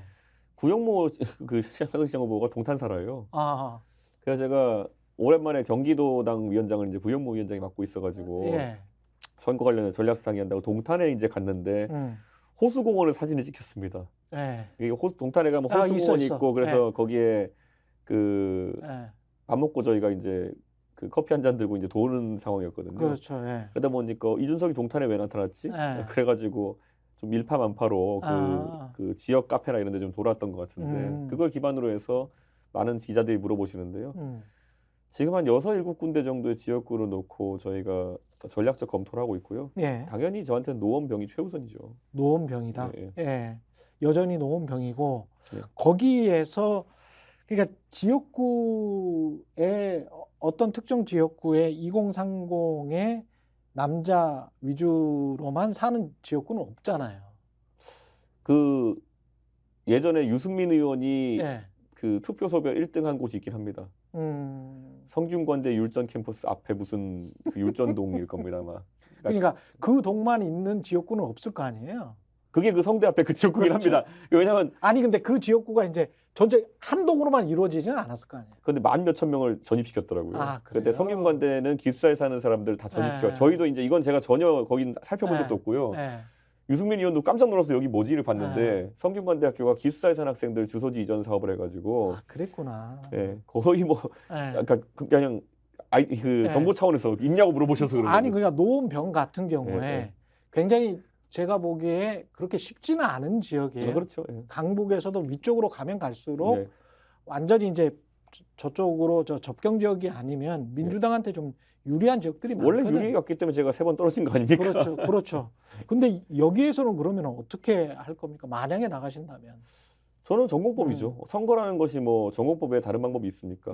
가가지고 뭐 누굴 매수할 것도 아니고 그렇기 때문에 저는 노원병뿐만 아니라 지금 당의 전략적인 판단에 따라 가지고 어려운 선거를 뛰어야 될 운명일 겁니다. 직진하겠다. 네. 예, 직진하겠다. 그러면 개혁신당의 비례대표를 할지 이런 분들은 어떤 분들을 주로 선호하는 겁니까? 공관위원장이 선임되면은 저희는 전문가 위주로 이제 공천하겠다는 생각을 하고 전문가 있습니다. 위주로? 예, 예. 예. 어떤 마음에 두신 분들이나 뭐 들어오고 있는 분들이나 이런 분들이 있어요? 뭐 있지만은 사실 저희가 그 새로운 미래와의 통합을 하겠다고 했던 시점에는 그 인사들을 뭐 제가 알고 있는 분도 있고 또 접촉했던 분도 있지만은 바로 영입 단계까지 갈 수가 없었던 것이 비례대표를 이제 3당이나 아니면 상대적으로 작은 당에서 영입하려 그러면은 예. 어느 정도는 본인의 역할이나 아니면은 그런 당선 가능성에 대해서 확답을 줘야 됩니다. 그런데 이제 새로운 미래랑 함께 있을 때는 그거에 대해 가지고 대화하기 좀 어려운 상황이었죠, 서로. 예. 근데 제가 어제까지 새로운 미래 측에서 계속 이제 저희한테 뭐 기획 파기 아니냐 이렇게 얘기했었잖아요. 근데 뒤에 일련의 절차를 보면은 새로운 미래 측은 파기하거나 하고 싶은 게 명확했다고 보입니다. 바로 진짜 민주당 하겠다 발표하시고 조기숙 교수 공관위원장 발표했잖아요. 아. 예. 오히려 본인들은 공관위원장 누구 하려고 딱 해놓고 아, 했던 것 같은데 예, 그러니까 저는 약간 의아합니다. 예. 그 지금 현재 현역 의원들 양양자랄지 조홍천, 이원욱, 양정숙 의원 이분들은 다 그러면 지역구를 가세요? 지금 뭐 우리 당의 의원님들은 지역구를 도전하는 것을 선언을 해나가고 있습니다. 하나씩. 아, 그래요? 네. 그리고 이분들한테 어떤 배려하거나 뭐 비례를 주거나 그럴 분들은 없어요? 뭐 그런 구체적인 얘기가 어떤 적은 없습니다. 아, 그래요? 네. 그리고 비례는 전문가 위주로 하겠다. 그렇게 돼 있습니다. 그 현실적으로는 몇 석이 가능하다고 보십니까? 제3당의 의석수 예측이야말로 큰 의미가 없는 부분이다. 제가 그때 2016년에 예. 노원병에서 같이 안철수 국민의당 대표랑 뛰면서 국민의당의 추이를 계속 옆에 살펴봤거든요. 예. 근데 지지율도 예를 들어 국민의당이 지금 한 2월 중순에서 말 정도 되는 시점에 한 7% 8% 하고 있었나요? 예. 나중에 최종적으로 비례득표율이 26% 나왔거든요. 그러니까 국민의당의 그런 약진을 보면서도 저는 놀랐고 예. 그 당시 국민의당에 대한 대체적인 예측은 지역구 의석 배출하기 어려울 거다. 뭐 이런 얘기도 있었고. 그런데 선거 진척은 진짜 아무도 모르는 겁니다. 그때 38석 가까이 국민의당이 하지 않았습니까? 국민의힘과 민주당에서 지금 국민의힘 같은 경우는 현역 컷오프가 별로 없을 것 같기는 한데 네. 여하튼 나오는 두 정당에서 나오는 사람이 있으면은 이쪽에 문을 두드리면 영입 가능성은 있는 겁니까? 현역 의원이 네. 자신의 지역구에 출마한 데 있어가지고는 만약에 낙천되었다 하더라도 아니면 뭐 컷오프됐다 하더라도 크게 일찍 움직일 동의는 없습니다. 아, 그래요? 왜냐하면 본인들 입장에서는 3월 20일경이 이제 후보 등록일인데 예. 그때까지 제3지대에서 어떤 정당이 제일 약진하느냐를 보고 참여할 가치가 있다고 판단할 거거든요. 예. 그래서 잠시 소강기가 있을 겁니다. 지금 그 한참 한 10% 그 위까지 올라간 적이 있었죠. 예, 예. 개혁신당 같은 예, 경우. 그렇습니다. 그렇다가 좀 빠지는 것 같고 그랬다가 또 이제 분당이 되면서 네. 이탈 또는 뭐 이탈이라고 하죠. 이탈이 되면서 조금 다시 오르는 기운이 있는 것 같고 조국 신당 같은 경우에 지금 창당도 안 했는데 어떤 거에는 뭐 10% 넘게 나오는 거예요. 예, 예. 근데 뭐 그거를 뭐 다 믿을 수는 없지만 하여튼 어떻게 보세요? 조국 신당과 어떤 경쟁 관계가 될까요?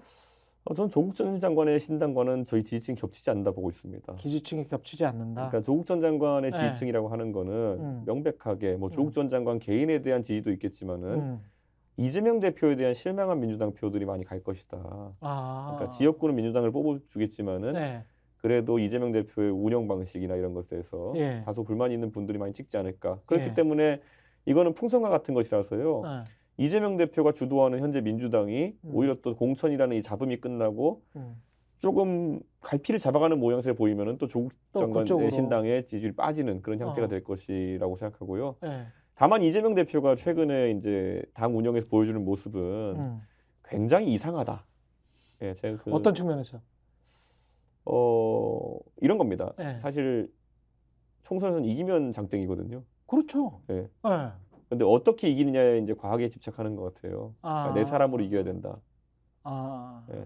그런데 그건 아마 이재명 대표께서 그 지난번에 체포동의안 사태나 이런 거 겪으면서 일반적인 당대표랑 좀 다르게 그 누가 당선됐냐도 민감하게 보시는 것 같다. 그럼 정당은 총선 앞도 그렇게 가면 좀 골치 아프거든요. 왜냐하면 그렇지. 박근혜 대통령도 예전에 진박 논란이 생기면서 그렇죠. 그렇죠. 내가 총선 이기는 것보다 내 말 듣는 사람 100명만 있었으면 좋겠다라는 자세로 총선에 임하면은 국민들이 바로 알아채거든요. 예.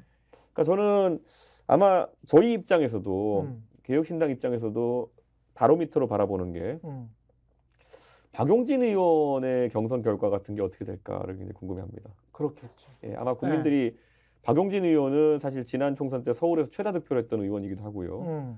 그렇기 때문에 박용진 의원이 다소 이제 지도부와 다른 의견을 이야기했다 해가지고 만약 경선으로서 당원들이 만약에 떨어뜨린다 그러면은 저 당은 당원들이 좀 너무 강성이구나라고 생각할 것 같고요.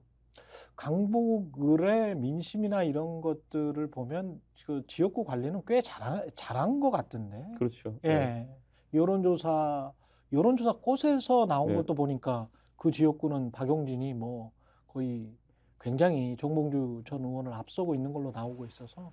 그러니까 저는 그 박용진 의원이 만약에 공천에서 떨어진다면은 컷오프 뭐 그러니까 20% 감산 대상자나 10% 하위 10% 음. 감산 대상자라는 건 본인이 밝혔지만은 예. 그거 외에 다른 변수들이 좀 동작했다고 사람들이 생각할 것 같습니다. 그렇군요. 그러면 어떤 친명으로 확 가는 것 아니냐는 것에 관한 확신을 주는, 그렇게 되면 좀 이탈표가 많이 나올 수가 있다.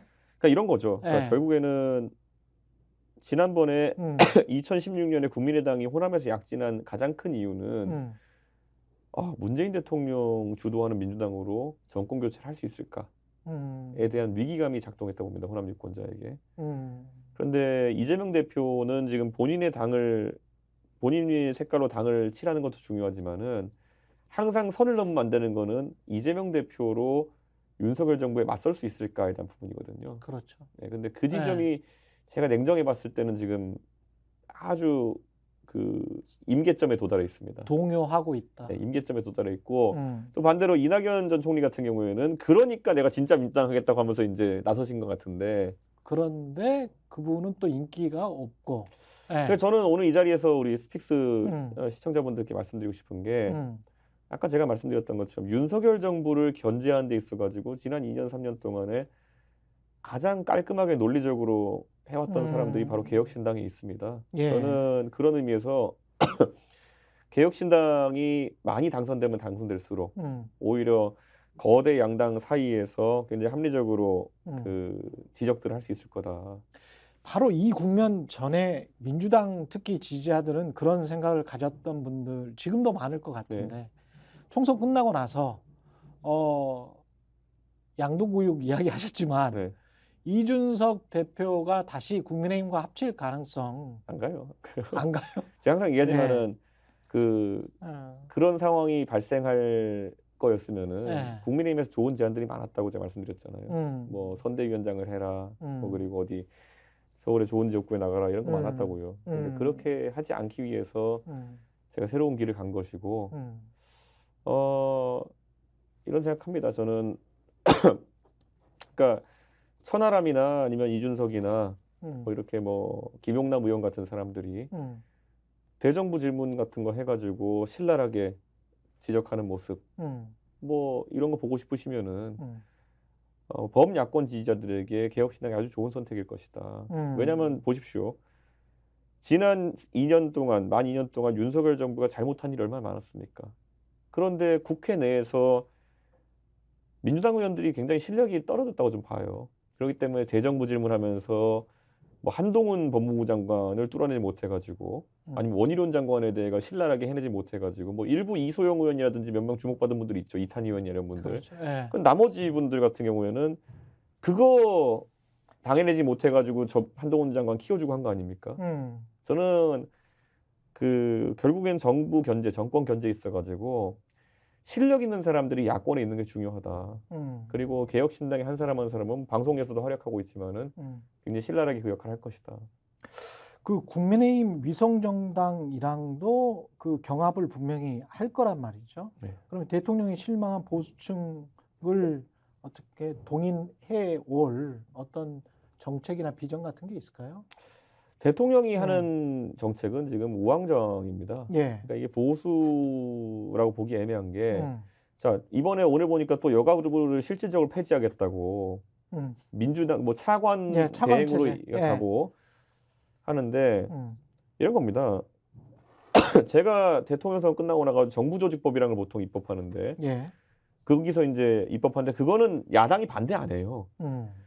대선 이후에 정부조직법을 입법하는데 야당이 반대하면 큰 역풍 맞기 때문에 반대 안 하는데 애초에 그러니까 국민의힘이 제대로 된 걸 내지 않았어요. 정부조직법을. 그런데 지금까지 총선 때까지 그걸 안 하고 있다 갑자기 하겠다는 겁니다. 여가부 폐지를. 예. 그런데 정작 작년에 보면 여가부 예산은 늘렸어요 또. 그리고 잼버리는 실패했죠. 그러니까 앞뒤가 하나도 안 맞는 겁니다.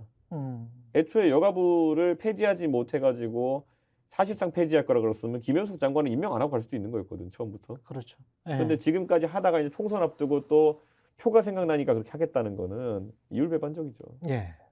마지막으로 지금 4분의 4가 된 거잖아요. 네. 예. 4분의 4가 1로 계속 가는 거죠? 어떻게 보세요? 4분의 4. 네 정파? 예, 네 정파. 계속 가고 있습니다. 네. 네, 가고 있고 여기에서의 더 이상의 이탈은 없습니까?